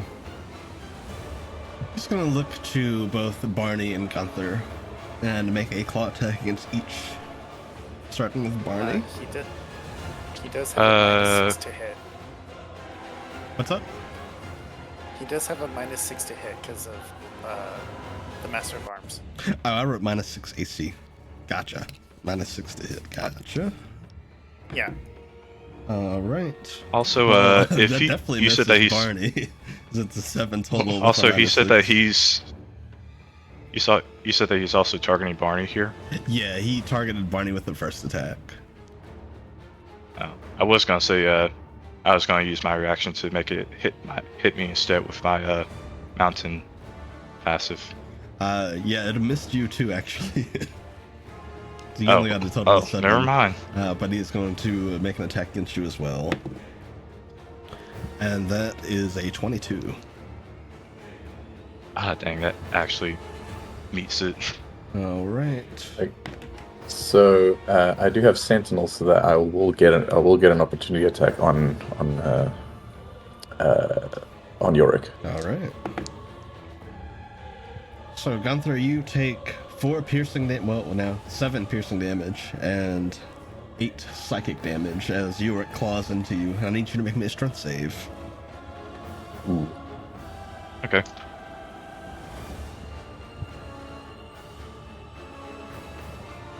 Uh, 16.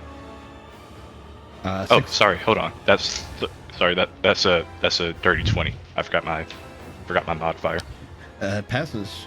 You feel as he claws into you, you see this shadowy claw, much larger than his own, begin to wrap around you, but you manage to break out of it. Okay, and Barney rolled a 27 to hit. That hits. Jesus. Okay, so that's going to be another 2d8 plus 8. Can I remind people to scan? Alright, I did scan, but I failed. Yeah. Yeah, it's still his turn. Yeah, it's still Yorick's turn. Oh God, you're right. Actually, Yeah. it's just been like 84 years of his turn. So I just want to know from Candles, do I also add the d6 on opportunity attacks? Yep, it's any attack. I believe it's all attacks. Yep. Okay, so I'll just add that d6 then. Okay, so that is 16 plus 6, so 22 extra damage. 22. That'd be Very psychic nice. damage. Let's see. Yeah, Yorick's starting to look a little dazed. But that will end his turn. Let me double check everything. Yep, that will end his turn. It is now Palm's turn. Okay, she will use the Chronicle of the Siren Serenade to target Yorick or Kiroi. All right. Kidding for a second. So what that does, for those who don't know, you cause an alluring song to fill the target's ears. The target must make a wisdom saving throw. On a failed save, the target is charmed for the next minute.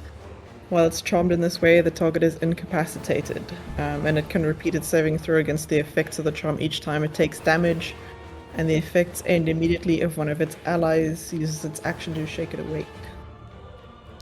All right. Whoa. He is going to make that wisdom Close my tab save. group. Come back. Okay. That is a 15. Shoot. Wait. It's my scribal save DC, right? That you're rolling against. Right. Okay. Just makes it. I would like to scan as well.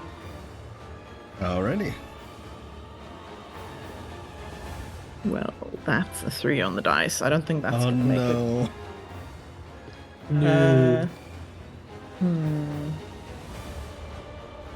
Unless Crow can help me, or maybe Crow's help action. Can I pass it forward to the next person in order? Yeah, you could do that. Okay, I think I'll do that, and then that's my turn. All right, yeah. So Crow is helping Robin, but Yorick, his second turn is up. Let's see. Ironically, this is the scarier turn.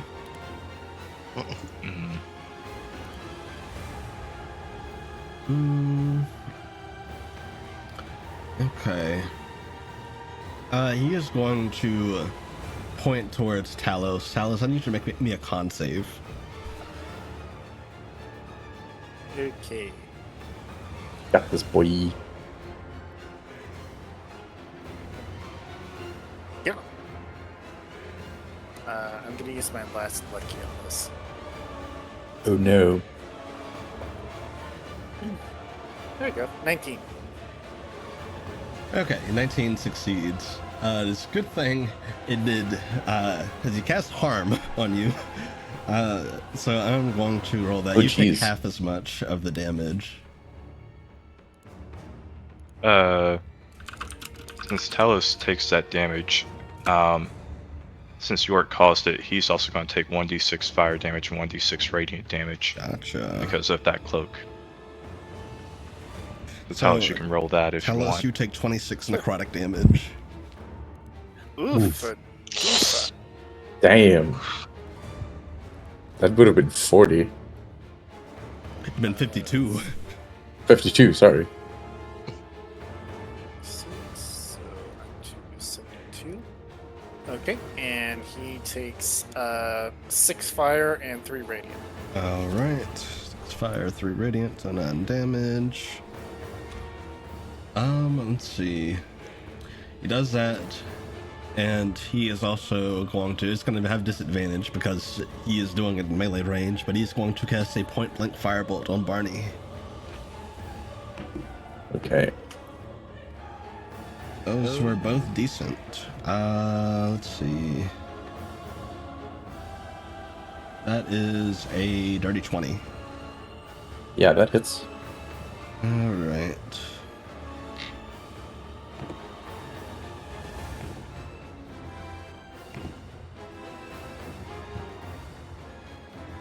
For 12 fire damage. 12, got it. And that will end his turn. Robin, you're up. Alright, I'm going to cast a Hex on Yorick. All right. It's what I get from the dice plus my spell modifier, right? Hex is a d6. It adds a d6 when you deal damage. Yeah, but the one landed. Oh no, Hex just happens. Oh, okay. Yeah, the bonus action anything somewhere. There's no attack rolling required. Yeah, just get hex out of the idiot. But you can, I think you can take like the specific stat. Yeah, you can choose which ability checks to give him disadvantage on. We got the audio. Audio. That's one of yours. Chat is what I'm like trying to catch thoughts. Okay. Yeah, give the evil audio a second. We're gonna be a robot for a second. I didn't know that it doesn't affect you again, only affects everyone else. So Qwerty said last time it affected me too, though. So I don't know. Really? So weird. Wonder why that happens. It is definitely something to do with the audio source in Streamlabs, but it's because that specific capture type is in beta. Oh. I'm sending a blood report. Yeah. Hopefully it passes here soon. Beep, boop. For now, we're Did you say beep boop? Yeah. For now, the Transformers. Nice. Okay, we're good. Are we good? Are we good? Nice. All right. Oh. Okay, I have a Eldritch invocation that lets me teleport to the hex target. All So right, and I'm going to move you hex York, here. right? All right. Yeah. And I'm going to slash him. All right, go for it.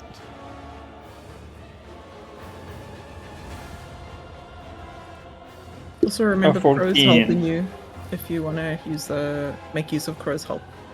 Oh yeah. Is that advantage or? Yeah, you'd have advantage. All right. The 14 hits. 14 misses. Also, if you want to use your D6 that I gave you, you can. All right. From Archpriest. That's going to be a d6 to land the hit, right? Yep. All right. Then it's going to be 20. 20 hits. But, how much damage do the glaive do?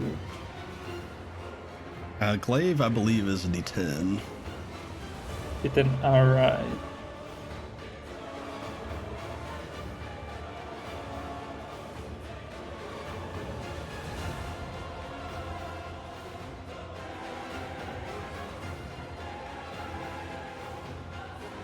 It's going to be a 2 plus the 1d6 from the hex. And you have a 1d6 from the empowering powder from candles, too. Oh yeah, 8 and 3. It's going to be 11 damage. All right, and did you add your strength modifier to that as well? Am I what? Your strength modifier. What's that? What's your strength? Oh, my strength. It's 0. Oh. Well, it's plus 0. Oh, okay. 11 damage. All right. Does Robin do anything else? I'm going to scan Alrighty, go for Jorik. it. 10. 10, unfortunately, is insufficient. Alright, that's my turn. All right, we are top of the round. Was that a bot in chat? Ew. It sure was. And Nightbot got him again. Nightbot's learning. Gotti. Look, we already have AI York. We don't need another bot. And we had robot voices. Yeah. All right, Candles, you are up, followed by Talos. All right. So I'm going to start with attempting a scan.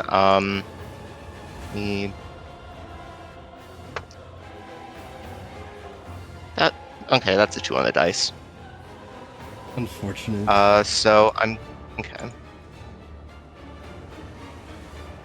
So I think that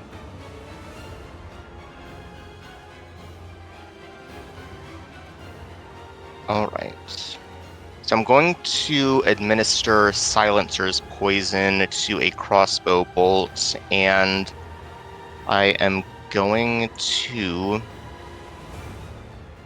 take aim. Let me just. Okay.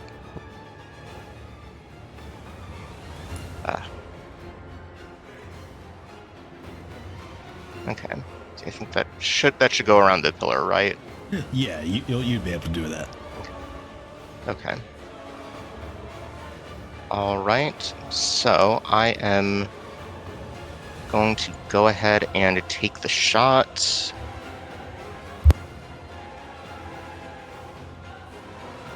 And that is 25 to hit, and That definitely hit. we'll need to. All right, and he will need to make a Constitution save. Alrighty. Con save. Oh, my dice went out of the tray. Where'd it go?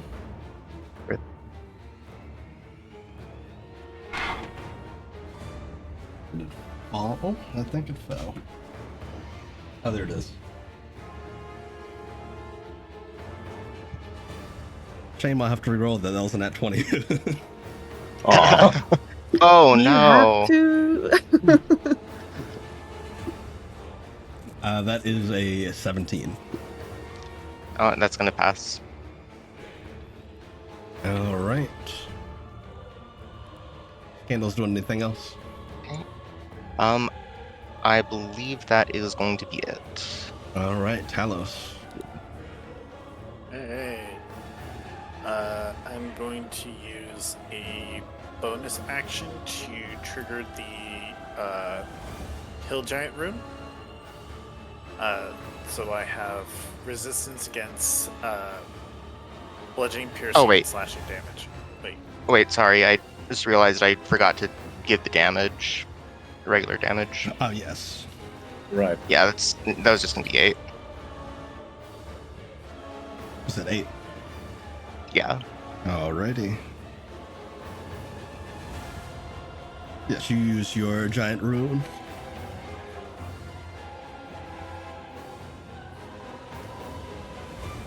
Yeah, okay. I'm sorry, I was...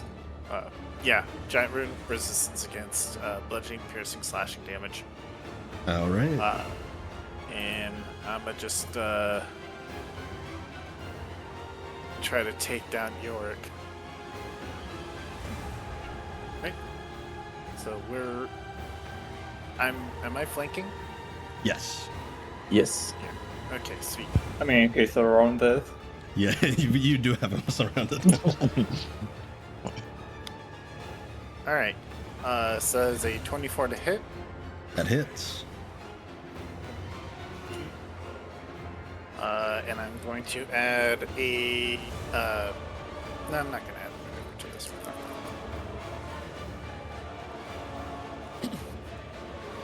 Okay, so that is 13 plus another d6 for the ignoring component. That's 12 plus 8, so that's 20 damage. 20 damage. Right. Second attack.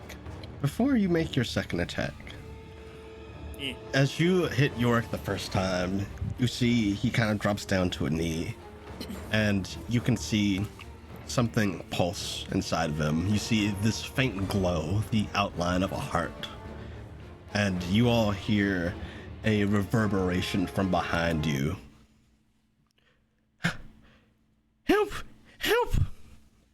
And from behind you, the corpse of Varaxes begins to shift.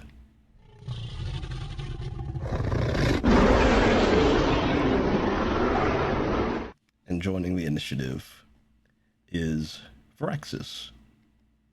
What is that extremely long line that just appeared way above us? Wait, what? Don't see it. It's a health bar. It's a health huge bar. plus health bar. A Wait, health bar that crosses the whole screen.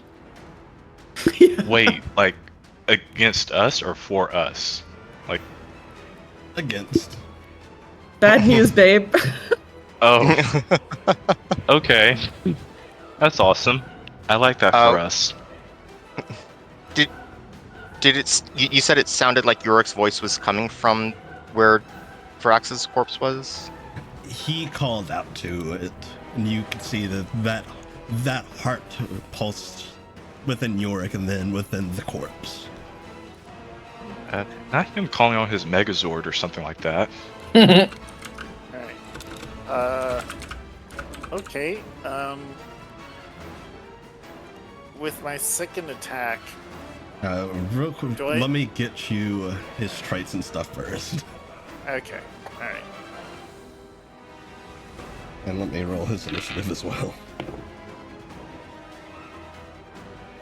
Of all the times for me to not have my anti-dragon rune attuned.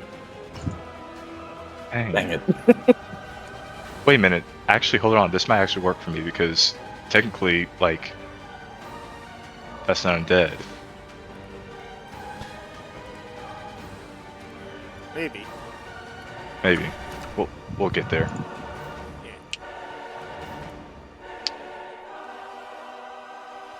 Good news though is that you did get rid of one of Yorick's initiatives. Hey, Yay. it just got replaced by Varaxes. All right, let me get you his traits. Don't want to say his name backwards though.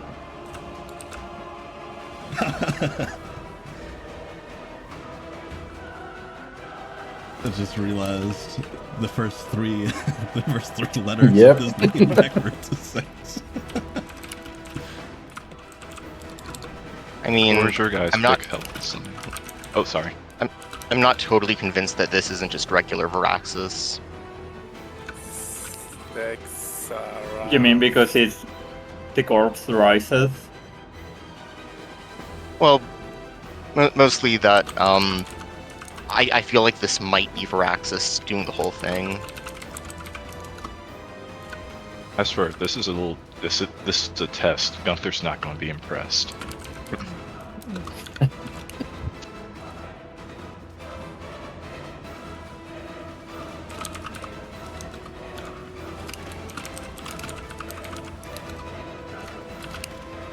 Alright.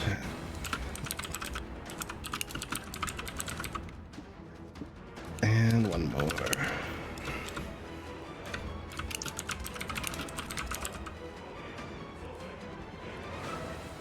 Alright. Varaxes, question mark, has following traits. Legendary resistance, bite, claw, tail sweep, frightful presence, and faded breath. Oh no, he got legendary resistance.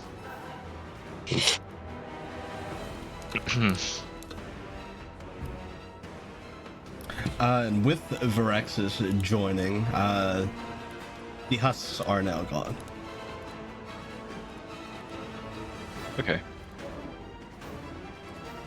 I feel like we should have to get rid of those things. The husks. Mm. Wait a Well, minute. What? Shouldn't the Nadine spirit have also been in battle? So the spirit itself doesn't have initiative necessarily. It's essentially an attack that you make. Oh, okay. Carry on. All right, Talos, you may continue. So you said I see a heart thing, right? You did, as he was summoning Varaxes. It's Alright, I don't no see it longer anymore. there. Yeah. Okay. Cool. I don't think he's mentally processing this in the battle high, so I think he's just gonna take a second swing at Yorick. Alrighty.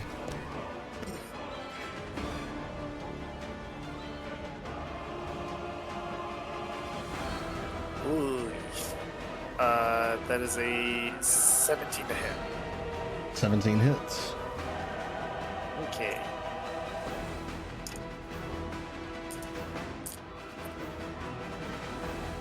No wait, why don't I pull out the generic dragon token? He has a token. Hold on. There we go. So it's 13 plus 8 for a 21. 21 hits. No, that's the damage. Oh, 21 damage, gotcha.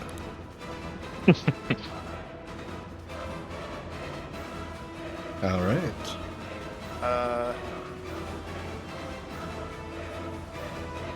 I feel like Talos has enough battle experience to kind of get a sense of this. He's gonna risk the op attack and move out of the space. He does not take one.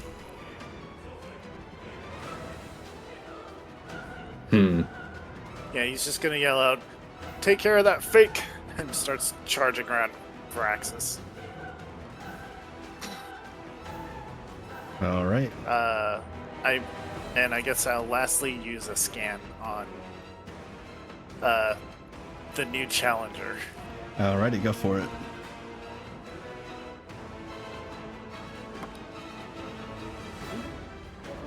That is has an 18. All right, what trait would you like? Let's do Faded Breath. Oh boy, all right.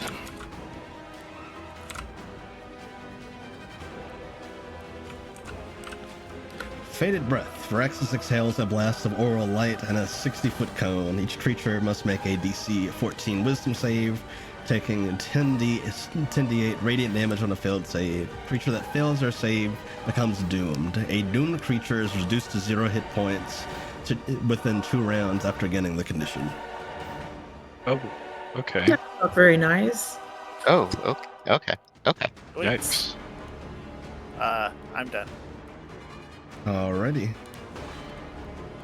Up next is Varaxes. Oh no. Okay, so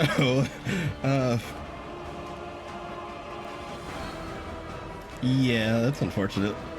I need for everyone except for Talos to make me that wisdom saving throw. Oh no.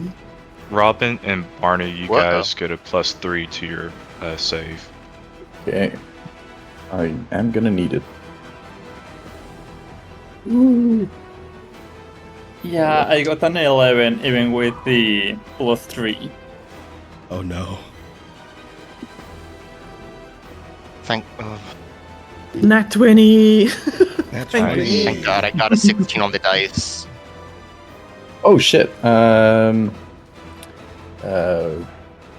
22. That's gonna be a 25 for Gunther. 25. Okay. There will be some half damage done. And Robin is unfortunately doomed. Oh no. Robin just keeps getting the short end of the stick on these things. First, their soul gets taken out, and now they're doomed. Another 52. Oof. Wait, 52 for like the full? Jeez. So yeah, Robin, that is 52 radiant damage and 26 radiant damage to those who saved. Yes. Also, it's just 13 for Gunther because he's resistant to radiant That is damage. Sorry, how much was the half damage? 26. Thanks. I mean, thanks for nothing. Let's see. Okay. There's that. Varaxes is also going to...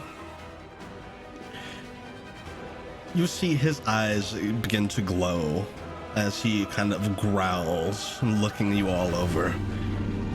I need for, let's see...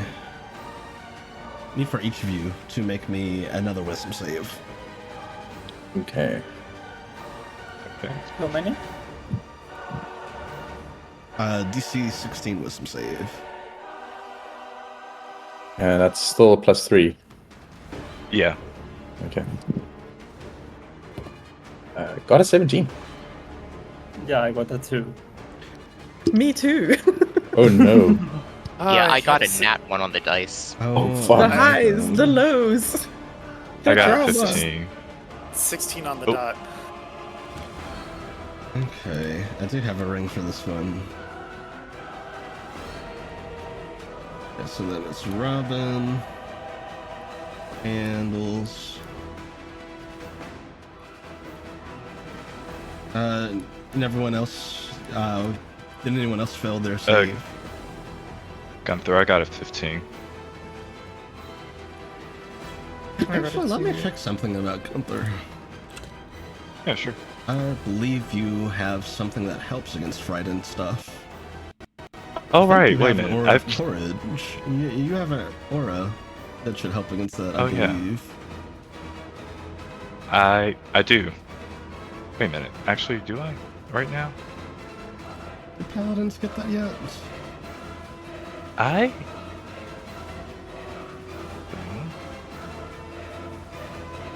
It depends on what paladin. Sorry, because all I see is just divine health. But I I don't can't see rely on D&D Beyond anymore because it's the 2024 rules. Mhm. Let's see. Not clear. On health. Oh no, it's a 10th level feature. Okay, no problem. Dang. And yeah. We're not going to get 2 levels from bringing York to his knees, right? Maybe not 2. Mhm. Okay, so that is that. Panther is frightened. And Candles is frightened.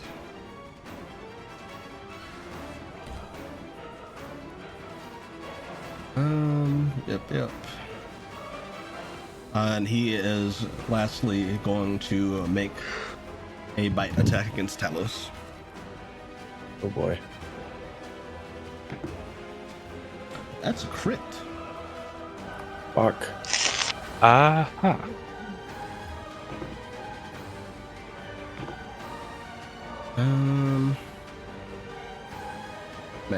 Math. 17.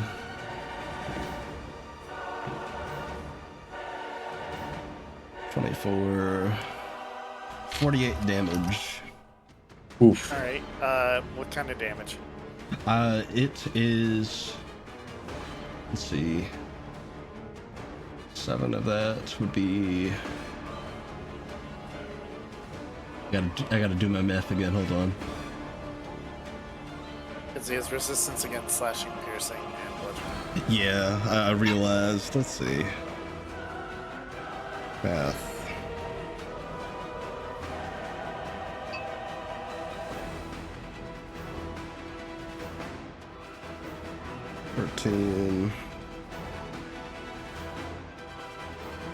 Okay, so you would actually, with your resistance, you'd only take 30 damage total. Okay.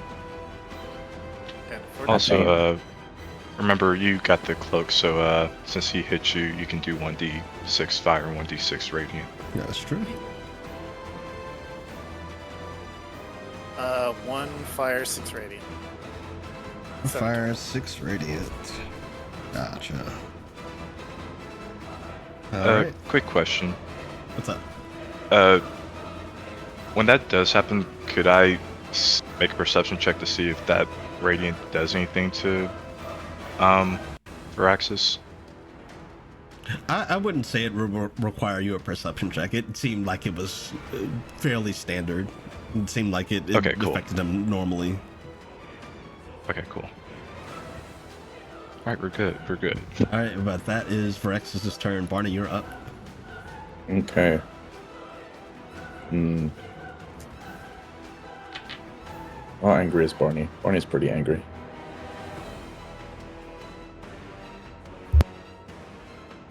Barney is going to look towards Gunther and Robin as like,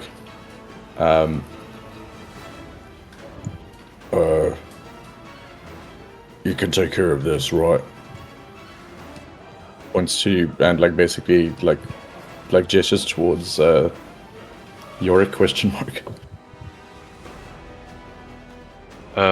We'll try. But yeah, go on and take care of the bigger guy. Yeah, we need to up our chances a little, I think. And he's gonna fly up with his wings, and when he's coming down on Varaxes, he's going to shift into his and activate his bestial mark. Ooh, big Barney. And then he's gonna basically do a drop attack with the Auric Butterfly Blade from above. Alrighty. You are flanking with Talos. Okay, so that rolls with advantage. Man, it's better hit. Sorry, just Okay.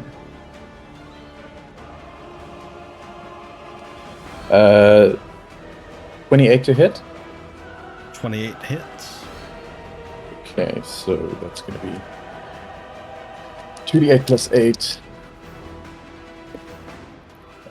So 6 plus a 7, that would be 13 plus 8, 21 damage to the first attack, and then I'll add that d6 empowering powder for 6, so I guess 27 damage on the first one. Alright. And he's going to attack him again with the Auric Butterfly Blade.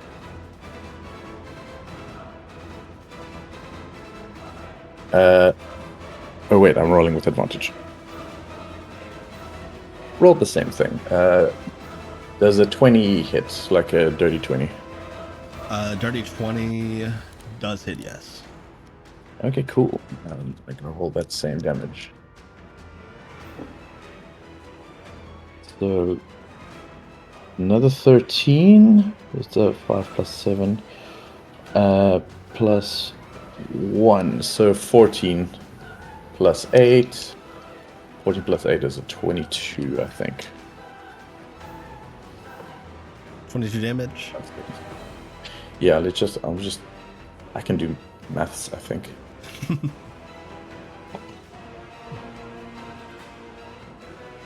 Yeah, 22. Alright. And then I'm going to scan. Let's see. Enemy trace. Getting that open. And yeah, I'll scan. Let me just roll a scan.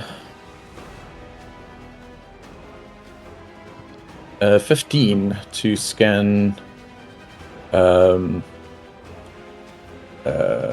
Let's see. Legendary resistance from Varaxes. Alright.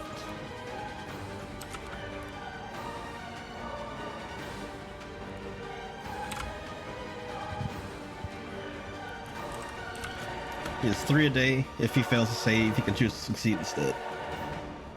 Okay. And then North is going to run up to Yorick. And let's see.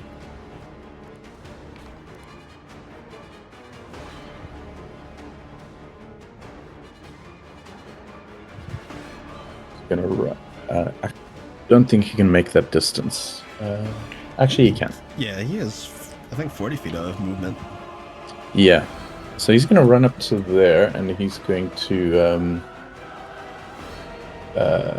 what's he going to do? He's going to do a Frostbite Rush on Yorick. Alrighty. That's an attack roll using... What's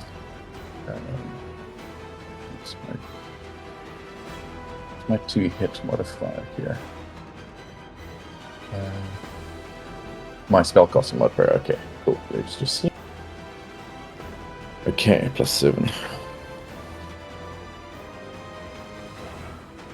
That is a 22 to hit on Yorick. 22 hits. Okay, and then he's going to take 4d4 plus 3 cold damage.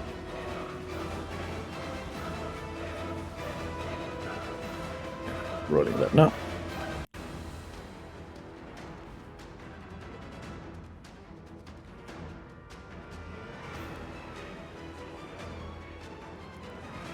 Okay, 6, 7 plus 3. Yeah, that's a total of 10 damage on Yorick. How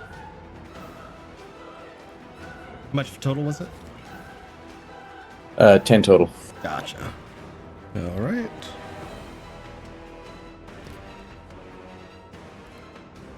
Is that North's turn? That's North's turn, yeah. Alright, Gunther, you are up, followed by Palm. Alright, You I'm are first gonna currently roll scan frightened. here. No problem. I'm gonna first roll scan. Oof. And that doesn't work, that's just gonna be an 8. But Yeah. that's okay. For my action, I'm going to cast Calling Motions. So, 20-foot radius I'm going to choose myself. And actually, hold on. Wait. Can I make it where? I'm trying to see if I can. Sorry, I didn't do this earlier. Oh, you're good.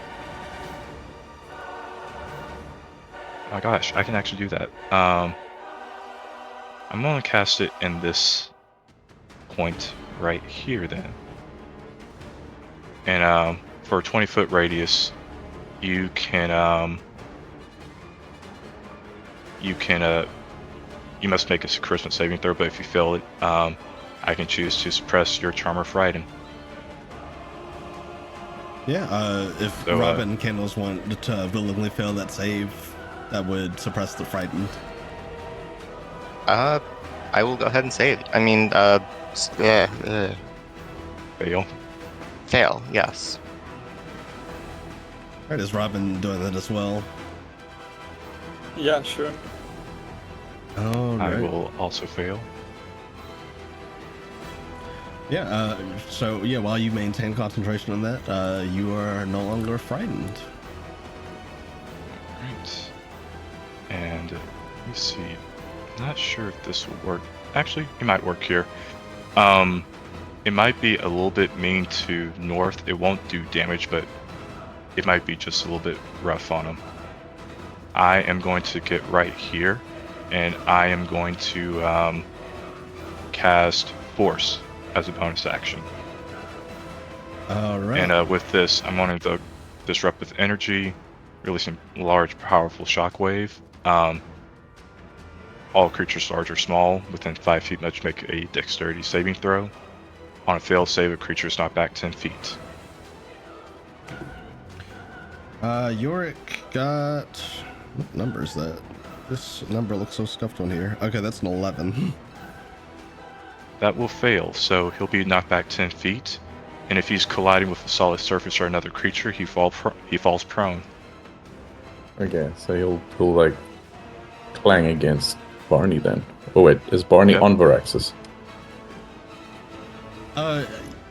I'd say yeah, he'd clang against you and fall prone. That's what would happen. Okay. Okay. And does North need to make that save as well? Yeah. Technically, yeah. What's theirs? It is Dex. Yeah, it's a dex save. Yeah. And the DC is 14. Okay.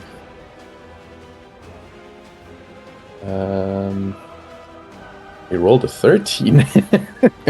Oh no. He'll just be pushed 10 feet away, so Yeah. yeah. But that was kind of the main thing I wanted to do here. And I will move back where I was, and I will end my turn right there. Very nice. Palm, you're up, followed by Yorick. Okay. I think. Oops, wrong tab. I think. Palm feels a little exposed out here. So maybe this might be a stupid idea.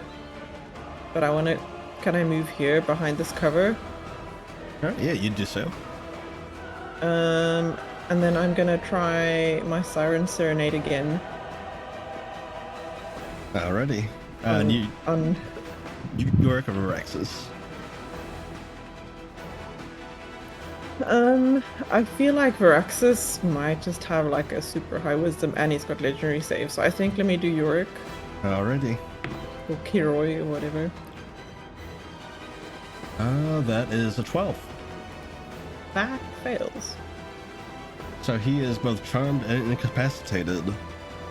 Yes. Until he takes damage, but at least he's incapacitated for now.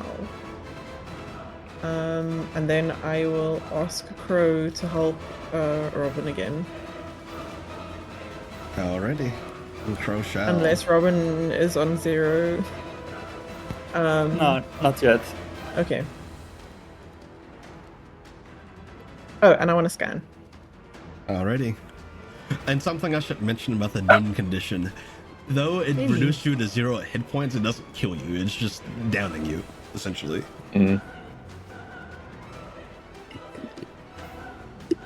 That's a 4 on the dice, so Ixnay on the Ansgay. You said a 4. Yeah. Oh, I'm sorry. Like when you go to the tuck shop when you're a kid and you have like 1 cent and you're like, what can I get? What can I get for this? What can I get for a 4? And it's Sorry, fine. what do you folks have tuck shops over there? That's like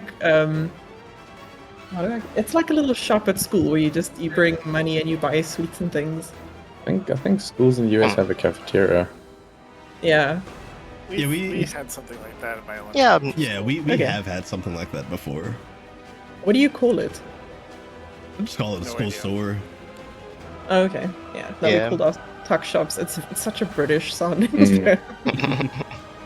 Going to the tuck shop. In Afrikaans, we call it a Snoopy. Yeah. Snoop is like a little treat. Oh, I see. that's neat. You know, I would like a Snoop. Alright, does Don't Plum clip doing that. anything else? No, that's my turn. Thank you. Alright, Yorick is incapacitated. Robin. All right. Da, da, da, da, da, da.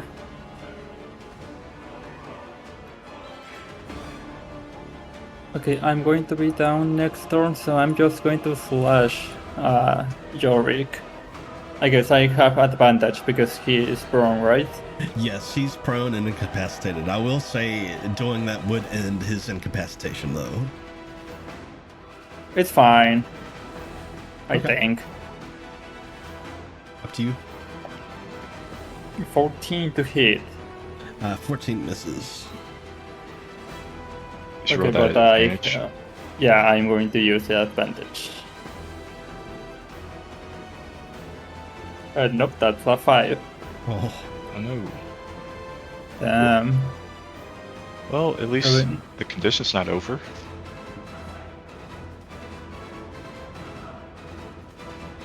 Okay, do I have a bonus action?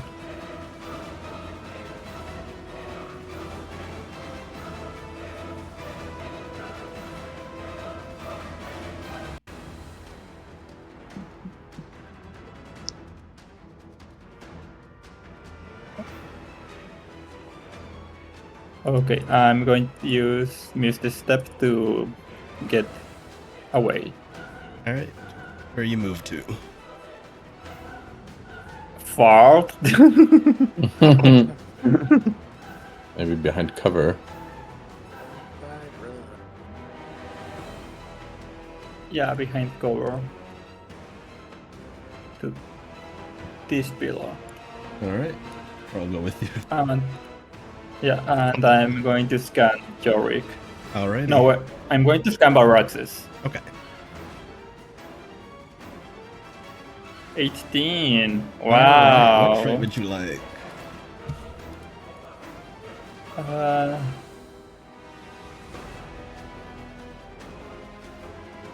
I'm going to scan Tail Sweep. Alright. Get that for you.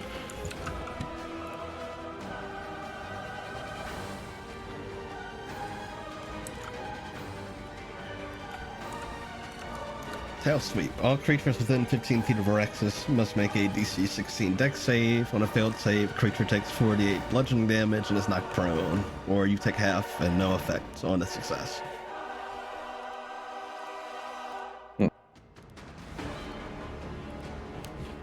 All right.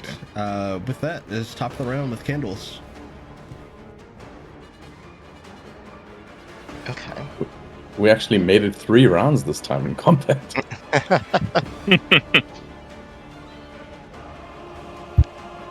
All right.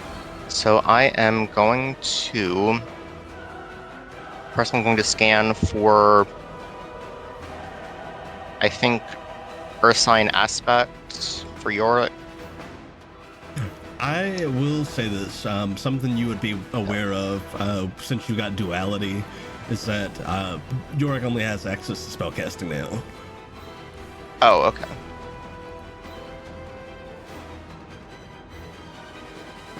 Okay. Then I will.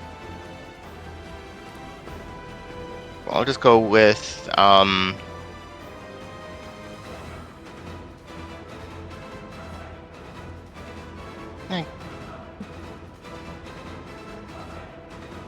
guess Claw on Varaxes to see if there might be anything special with that. Alrighty, go for it. That is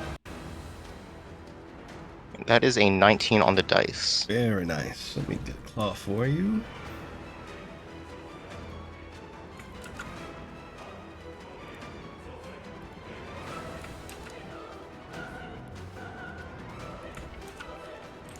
Alright, claw is a melee weapon attack, +9 to hit, 5-foot reach, deals 2d6 plus 8 slashing damage. Creature hit by 2 claw attacks is wounded and has disadvantage on the next saving throw it makes before the start of Varaxes' next turn. Ooh, yeah, that's unpleasant. Okay. Alright. So, I am going to move here. I'm going to just make a crossbow strike against Varaxes. Alright. Okay, that is, I believe, 24, yes. 24 hits. Alright. That is 5.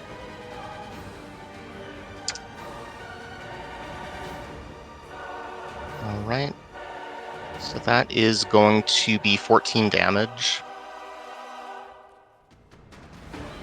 Alright.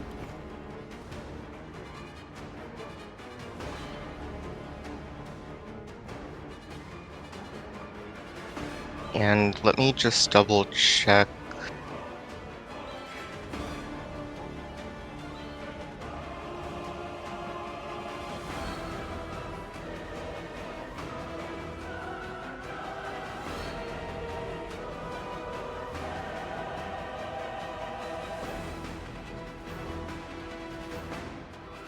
Okay. And can I ready an action for a bonus action? I don't believe you can ready a bonus action. You know what? Why not? Sure. What do you want to do? Okay. So I want to do a curative elixir if Robin drops to 0 hit points. Alright. Is it Candle's turn? Yes. Alrighty. Talos, you're up, followed by Varaxes.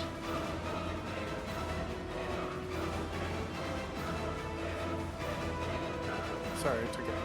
Just had a mouthful of apple at that moment. Oh, you're fine. Great. Okay. So I think this is the first time I'm actually gonna have to use this bonus action to second wind. Alrighty. Good call.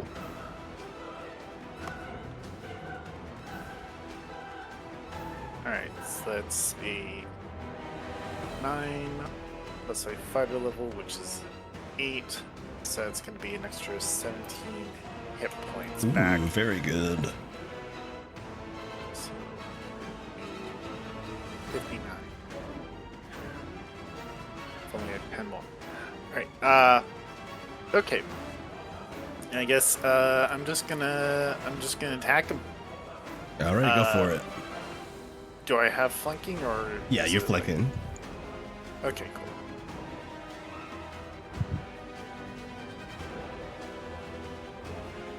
Ah, so close. So that is going to be a 27 to hit. 27 hits. Alright. It's 10, 13, plus 8 for 21 damage. Ooh, 21 damage. Second swing.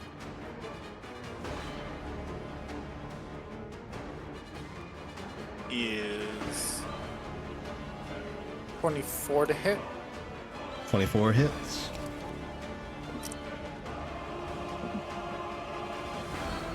Oh, this is great. That's only 14 damage. All right. Then I guess I shall scan.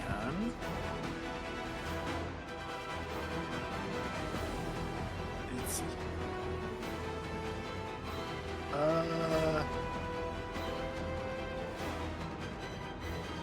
So scan. Yeah, that's a 3 on the dice. It's probably gonna miss it. Yeah, unfortunately. Yeah. All good. I am done. All right, it is Varaxes' turn. I need for Talos, Barney, and North to make me a dex save. He sweeps his tail. Dex. Okay.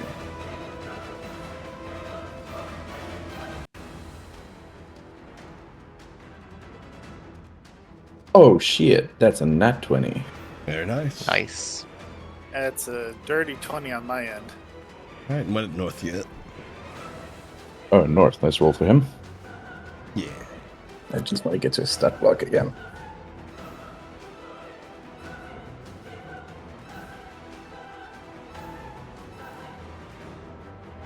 Oh, his dex is pretty good. Oh, we didn't roll so well. That is a it's an 11. Okay, so North fails, unfortunately. Oh.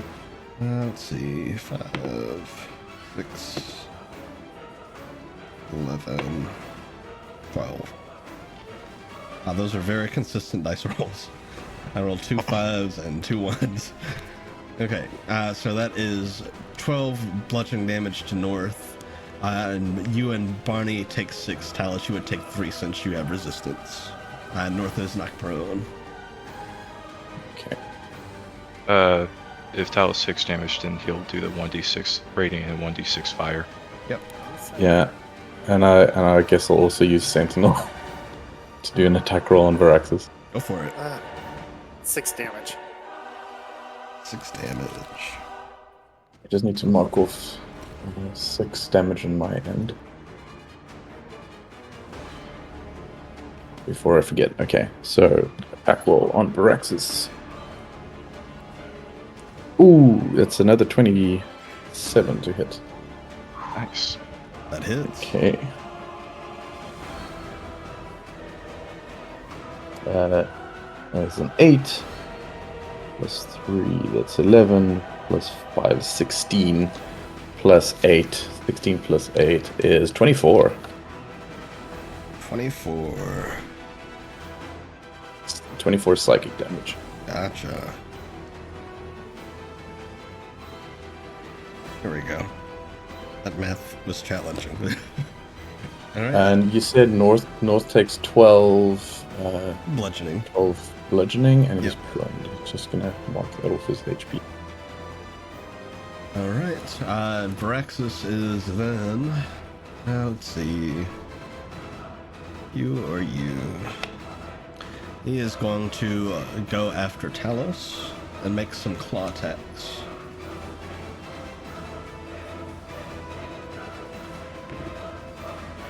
Hang on, I That can only is react a once. 12. And that is a 27. With the 12, I would like to use my reaction. I'm going to use... where is it? I'm going to use Post. Ooh, go for it.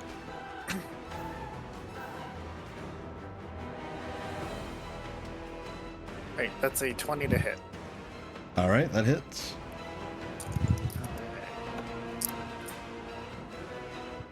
Post is such a good maneuver.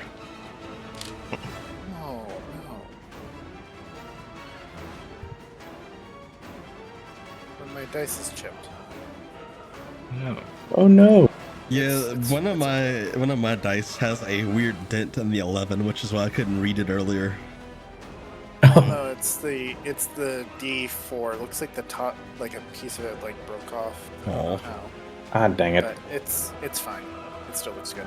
Okay, back to the point. All right, so that is going to be 14 plus 8. So 22 damage back to him. Ooh. Damn. And yeah, the 21 will hit me. Alrighty. Also, for the hit that does hit Tellus, I'm gonna use my reaction to cast Protector's Charity and take that the damage myself. Okie doke. Let me roll that damage.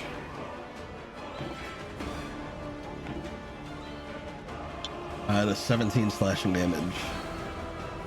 Okay. Alright. Does he recharge? Nope. Thank God. Barney, you are up, followed by Gunther. Oh, Cool. sorry. Talos, since you got hit, another 1d6 I fire didn't and get radiant. hit. You got hit. No. Oh, Took the damage. right. That is Oh true. yeah. I guess that works. Okay. So, like he's practically next to Varaxes, so he is going to attack him twice. Alright.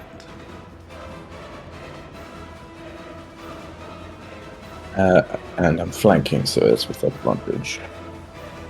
Yep. Okay. That is a 23 to hit on the first one. That's 23 going to be hits. 2d8 plus a d6 plus 8.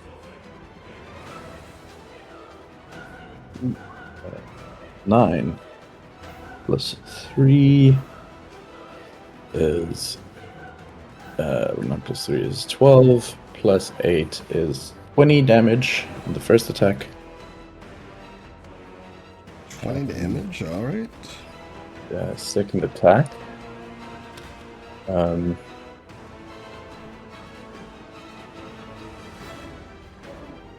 just also reading something with regards to boss feats. Okay, well, so second attack. Ooh, a crit! Shit. Ooh. Yo. Nice. So 17 and a net 20 on the like with that advantage. Cool. Very So nice. that's gonna be double damage. Okay. Damn. It's gonna be a lot of maths. Okay. 8 plus 6. That is 14, I believe. Yeah, 14 plus 5. That's a 19 plus 8. 19 plus 8, I can do math. That is 27 points of psychic damage times, and that gets doubled too. That would be 54. 54.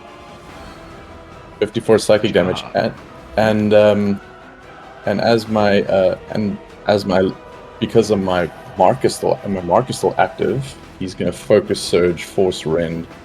Ooh. While your mark is active, you take the attack action and you spend one focus point to replace one of your attacks, invoking Phantasmal Claws to rake into the ground in front of you. All creatures in the 15-foot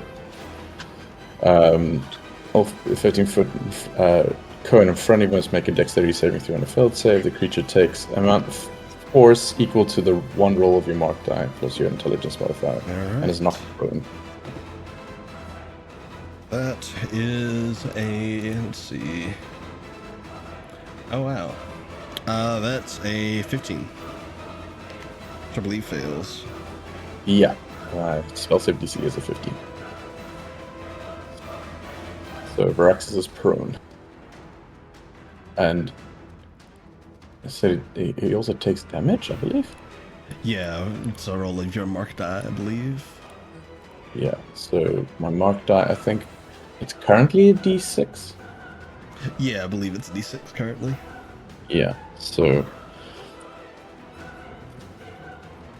so that'll be like an extra d6 on top of that 54. Alrighty.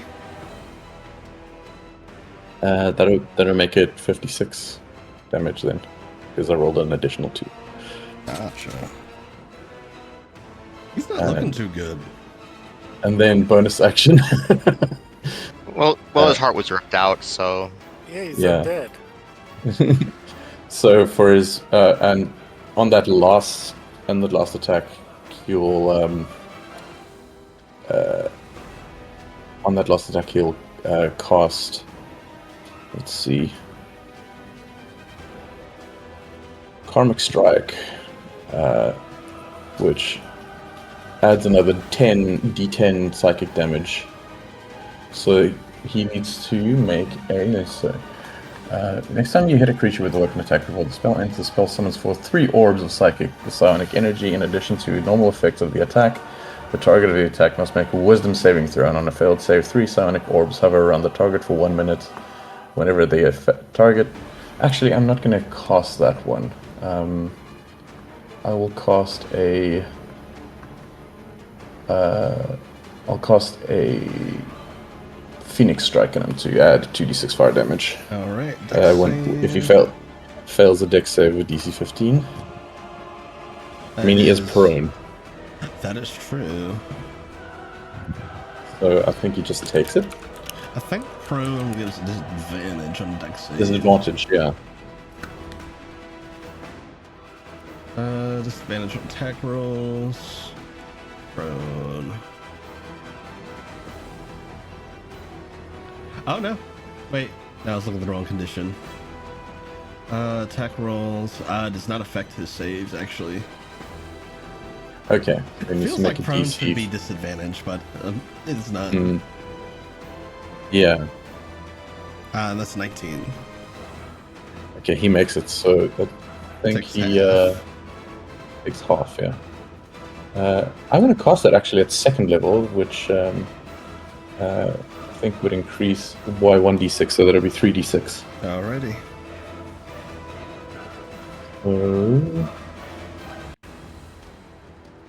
Okay, that is 9 plus 1, so 10 points of fire damage, so half to 5. 5 fire damage, gotcha. Yeah, and then North is gonna attack Yorick again. Yeah, North will get up from being prone and will make his way over to Yorick. Yeah. And he's gonna do a let's see. He's actually gonna do a glacial breath. He's not gonna run up to him. Yorick needs to make a dexterity saving throw. Alright. DC 15. What's his dex? That is a 21. Oh wait, no, Yeah, he's cool. incapacitated. That just means he can't act though. No, yeah, it is a 21. So I think he takes half of that. Yeah, half as much on Circus Face, so that's 4d6 cold damage. 6, 9, 12, 16, so it's 8. 8 cold damage. Yeah. Alright. Then I think maybe I should scan. I'll scan Varaxes again. Alrighty. Okay, I'm gonna scan his bite. Look, he's surrendering. See your white flag you put on.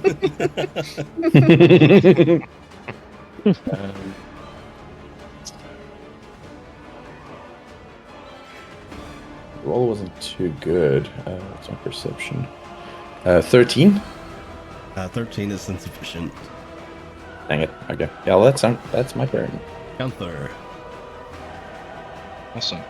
I'll roll scan here first.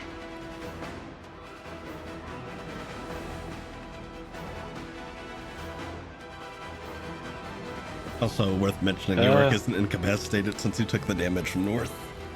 Yeah. Yeah, that's just a 10, so that's still not gone. I've not been right. Wait, what'd you get? I got a 10 for my scan. Oh. But I do have 2 questions here. Sure. First off, does Varaxes look like he's undead, or I guess Not can we undead. tell that already? It looks more like he's just wounded. Okay. Second question. I guess I saw that Robin got affected by that doom. Is there a way I can roll like an Arcana or investigation check to see if lay on hands will remove that for them? Yeah, go ahead.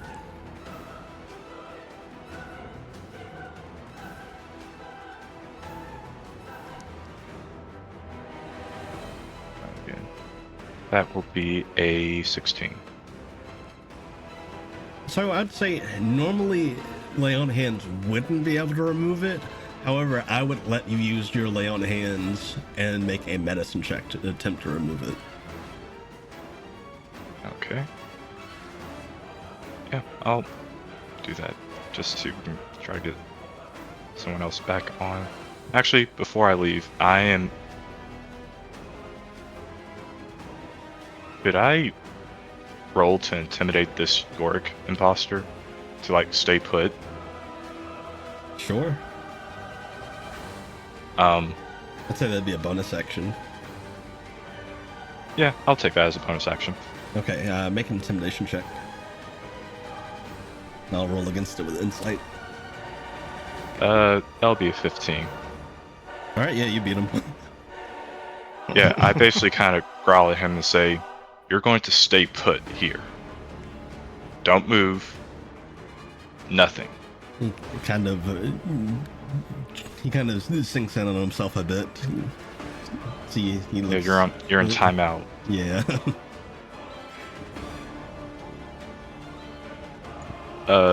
I'll use my movement to get to Robin, and I will do lay on hands on him.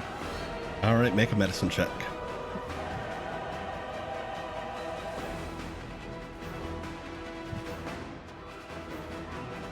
That will be a 16. All right, yeah, so with the 16, as you use your lay on hands, you're able to draw forth that energy that is welling within Robin and dispel it. And Robin is no longer doomed. All right. Yay. And, Just in time, too, I think. Yeah. Yep. And with that, if you guys are within 10 feet of me, you get 3 temporary HP, so enjoy that part here. But that will end Gunther's turn. All right, Palm, you are up. Followed by Yorick. Okay, she will awaken the Chronicle of the Wrathful Skies, which does lightning damage. Ranged attack. Let me see. Woo! That rolled right up into my keyboard, and it's now stuck between a 16 and a 6. Oh no. I'm gonna roll this again. Whoa! Okay, almost went off the table this time. I have a dice tray, I don't know why I'm not using it. So that's 26 to hit. That hits. I mean, you use your dice tray just to keep your dice, and you don't roll on it. Who does that? I sometimes do. I like the the excitement of living on the edge, rolling my dice on my desk. See that D20 skitter across the table. 3d10 lightning damage. That would be 11. 11 damage? Sorry. Yeah, I'm targeting Varaxes, by the way. Gotcha. And if he moves more than 5 feet before the start of my next turn, he takes an additional 1d10 lightning damage. Well, he won't be going anywhere, because how would you like to do this? Hell Did yeah. I crisp it? No. Everyone Wait. softened him up for me, and Palm comes over and she's like, turns to a little Let's pile go. of ash. Hell yeah, Palm. I think she awakens the Chronicle, hiding behind the pillar like a coward, but a wise coward. Of course. And I think it hits, and then maybe he's looking a bit crispy, and then the second one hits, and he just collapses. Varaxes is fried to a crisp and dead, taken out of the initiative. Does he turn into a very large fried chicken You're a very burnt one. Hang on, wait. There's a. Let me just. There's dwarf art coming up in the Discord. Oh, is there no whole roast chicken? That's sad. We need a whole roast chicken. There. Oh my god. I love that you basted emote. Yeah. Very good. Incredible. Okay. I would like to scan. Let's see what's left on your. Just the spell casting. Okay. Well then.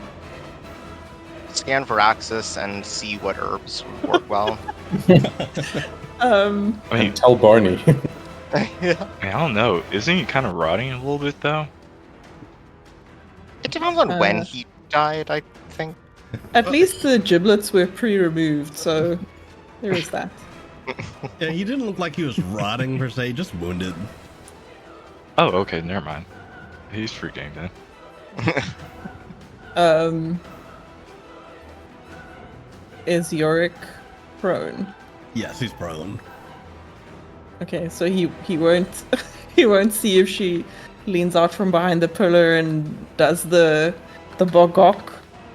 The finger, do you know what I mean? Yeah. What do you call that? The I'm watching you Yeah. threatening kind of gesture. I guess she will just send Crow on to help Robin again. Alright. It's now York's turn. He's gonna get up from being prone. And what will he do? You better be staying put. He's staying put. He's not looking. He turns away from the direction of Gunther. He's a spellcaster. He doesn't have to move. I know.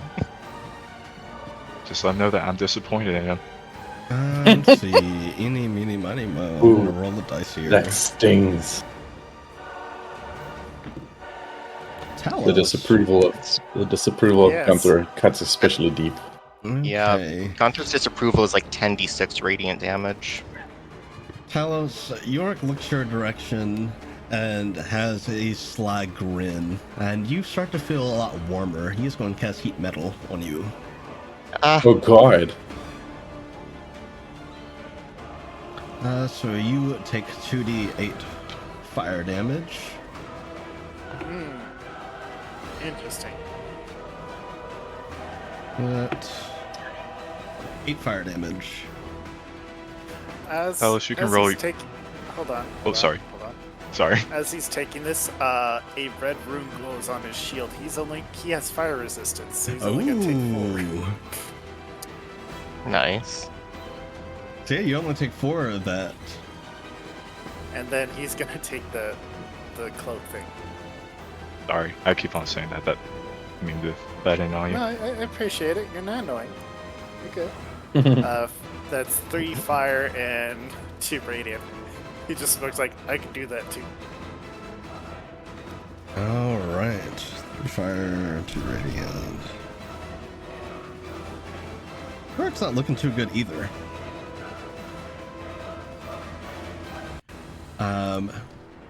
After doing that, he's going to fire. He's going to launch a firebolt. He's going to try to point blank firebolt Barney again, I guess. Alright. Disadvantage. Those for the same roll. So 22. Yeah, they both hit. Jeez. I mean, that hits. Alright. It's fine, he rolled really bad damage. That is 9 fire damage. Okay. That is York's turn. Robin. Alright.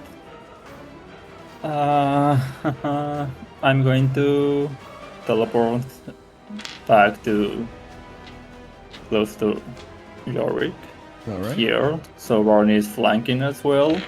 Yep. And I'm going to slash him. will try to slash him because I'm really sure I'm going to roll less than a 10. And we're Because manifesting these this. dice are really nice to me. I got a 14, but Grow is helping me. So I guess I have an advantage, right? Yeah, and you're also flanking. 19. 19 hits. Alright, that's going to be a D10. 9. And I have a... And what's the name? You've got Hex on him too. Yeah, I have a 6. I do 1d6 plus. Yeah, from the And empowering powder. 3. Yeah. That's going to be a 12. And I think I have one thing that lets me use my charisma modifier instead of my strength modifier for my melee attack. That's right, you are Ooh. Hexblade. Yeah. Yeah. So you'd add So- your charisma modifier to it. Yeah, that's going to be a 17 total. How'd you like to do this? Ooh. Nice. Yo. Okay, Robin is going to appear from the shadow, Jorik's shadow, and they are going to stab it in the heart. You appear in Yorick's shadow and stab him in the heart. And instead of the voice of Yorick coming out of him, you hear a different voice entirely. A voice you've heard before. God damn it. God damn it, you again. Well, I suppose I'll have to prepare something a bit better for you next time. But remember, You're a loser. you've crossed me in my feathers. And you won't hear the end of it until you're dead. I'll be sure of it. And How would you kill yourself now? you'll not hear the end of us either. And as you're exchanging words, the space around you, similar to the vision you saw, Talos, initially, it returns to that kind of flat, shadowy state. And it's almost as though the ground beneath you begins to melt. Until you all find yourselves standing once again in front of the gates to the Nameless City. That purple glow is gone. It is no longer as dark as it was. And it's as though you've never set foot in the city itself. Do we still need healing and everything? Yes, you are still hurt. Yeah. I'll probably go around like giving people just like a congratulatory like hug or something.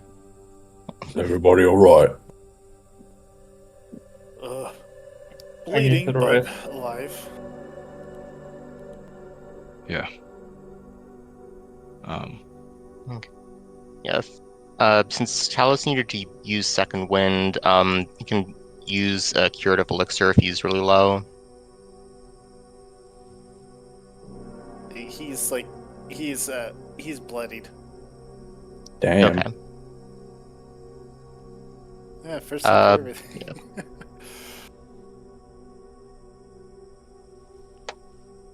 Yeah, I'll probably Okay. give each person. How many people are there? 1, 2, 3, 4, 5, 6. I'll give everyone except Talos like 5 HP, and then I'll put the rest in Talos. You all Thank you. get patched up a Yep. bit. I'll give him the Curative Elixir, which will do a total of 16 health. 16 plus what?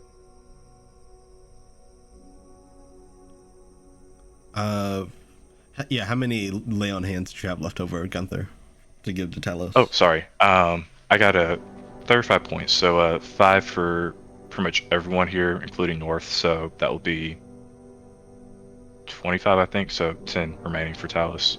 Okay, so 26 to Okay. Talos total. Okay. So you have 78. Okay, good. Just kind of like. I imagine he probably has like slash marks and bites in him. Ugh, that was unpleasant. Yeah. Yeah. More is the one. He Real wasn't really crafty. kidding when he said that. Oh, sorry. You go first. No, Barney is just he's a real crafty bastard, that one. He wasn't really kidding when he said that he wasn't holding back. So that we definitely need to keep on our game here. Yeah. But excellent work to you, Palm, and Robin, everyone else. That was remarkable. Could not have done it without you. Oh my goodness. Just spotted that image again. Could not have done it without. Yeah. God damn it. What was I saying? I couldn't have done it without all of you. Right. You all did a great job. I'm very Being said- relieved that the illusion didn't disappear, and it turns out we did beat up the real Yorick and Varaxes. Yeah, that wouldn't have been good. Aye. That's a very good point. It was a concern that I didn't voice because I didn't want to make people hesitate. No, I was kind of thinking that as well. I guess while we're thinking that, could Gunther use another divine sense to see if he senses celestial presence in Nameless City? Yeah. As you open your senses once more to the supernatural, you do detect the presence of a very large divine presence. Alright. Seems that this time I actually am picking up some celestial magic. I think this Actually, is the you right detect place. multiple. You detect 2. Huh. The stag, This- I think. That might be a stag. That's right. The ritual was complete, yeah. I want to pet it. Let's just Yeah, hope we don't get another have to deal with that again. Yeah, Another attack. just like Right. they Barney. just like set up some cushions and blankets. They're just kind of chilling there with some tea. Oh, you guys don't look so good. What? Something happened? Yeah, Barney- We're gonna, Yeah. we're gonna have to be more careful like that. It'd be one thing if that were an illusion, but he made an entire space. Right. I think that's worrisome too is that he didn't even try to go for the staff. That I feel like that would have been like he We just still went have for it? emotional. I hope so. Who has the scepter? Thought it was Palm, but I might be wrong. Oh, I did we am leave it actually- all the way back there? Imagine.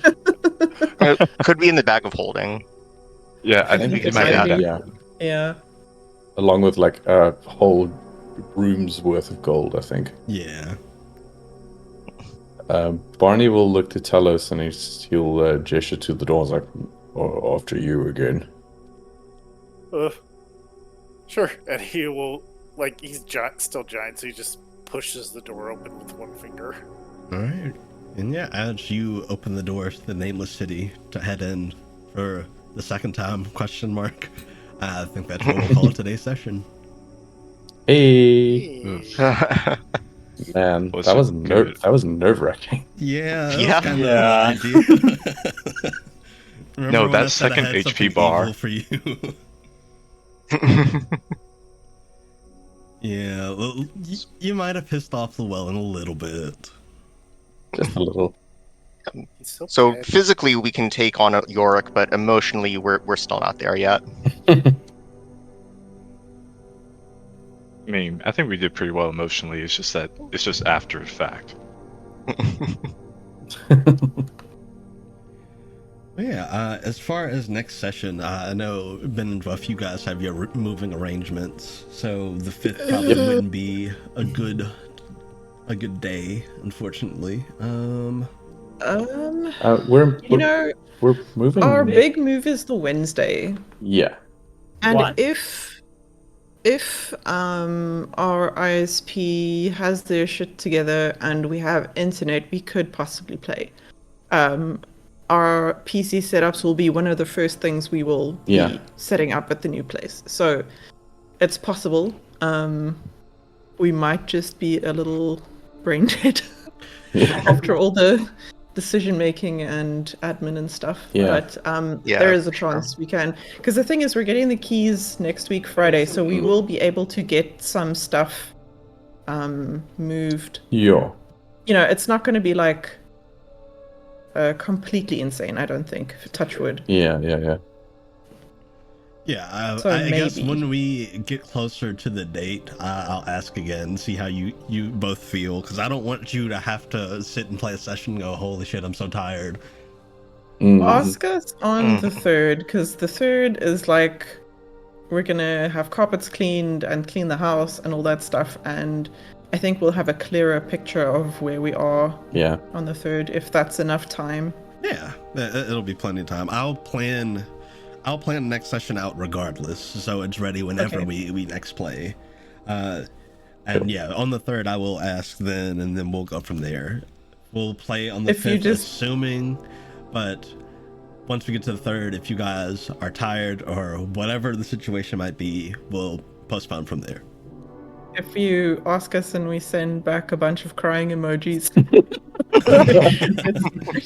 it's been rough. You know, I'm so pissed at this landlord, but I'm not going to get into all that right now. We can all agree landlords are the worst. That is true. Yep. For all the stuff they're making us do for moving out. Jesus Christ. And I'm pretty sure they're going to renovate all of this. Yeah. We're cleaning this for nothing. I'm pretty sure. I'm pretty sure we are. Because the landlord's dad is moving in here, and I'm willing to bet she's not gonna let him live with stinky carpets and like broken doors and broken taps and all that shit. So anyway, a bot at the end of the stream. Best viewers on. Heyo. Joke's on you. We already have the best viewers.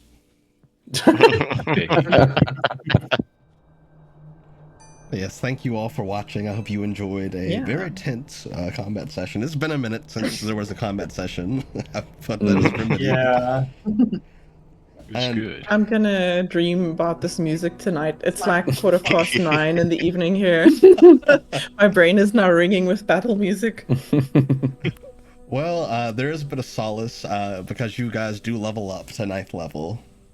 Hell Yay! Level 9. We all sound so exhausted after that. Oh boy. But yes, chat, take it easy, and we'll catch you next time. Hopefully on the 5th. If not, I'll keep you posted. Take it easy, chat. Enjoy the rest of your Saturday. Bye-bye. Everybody, bye.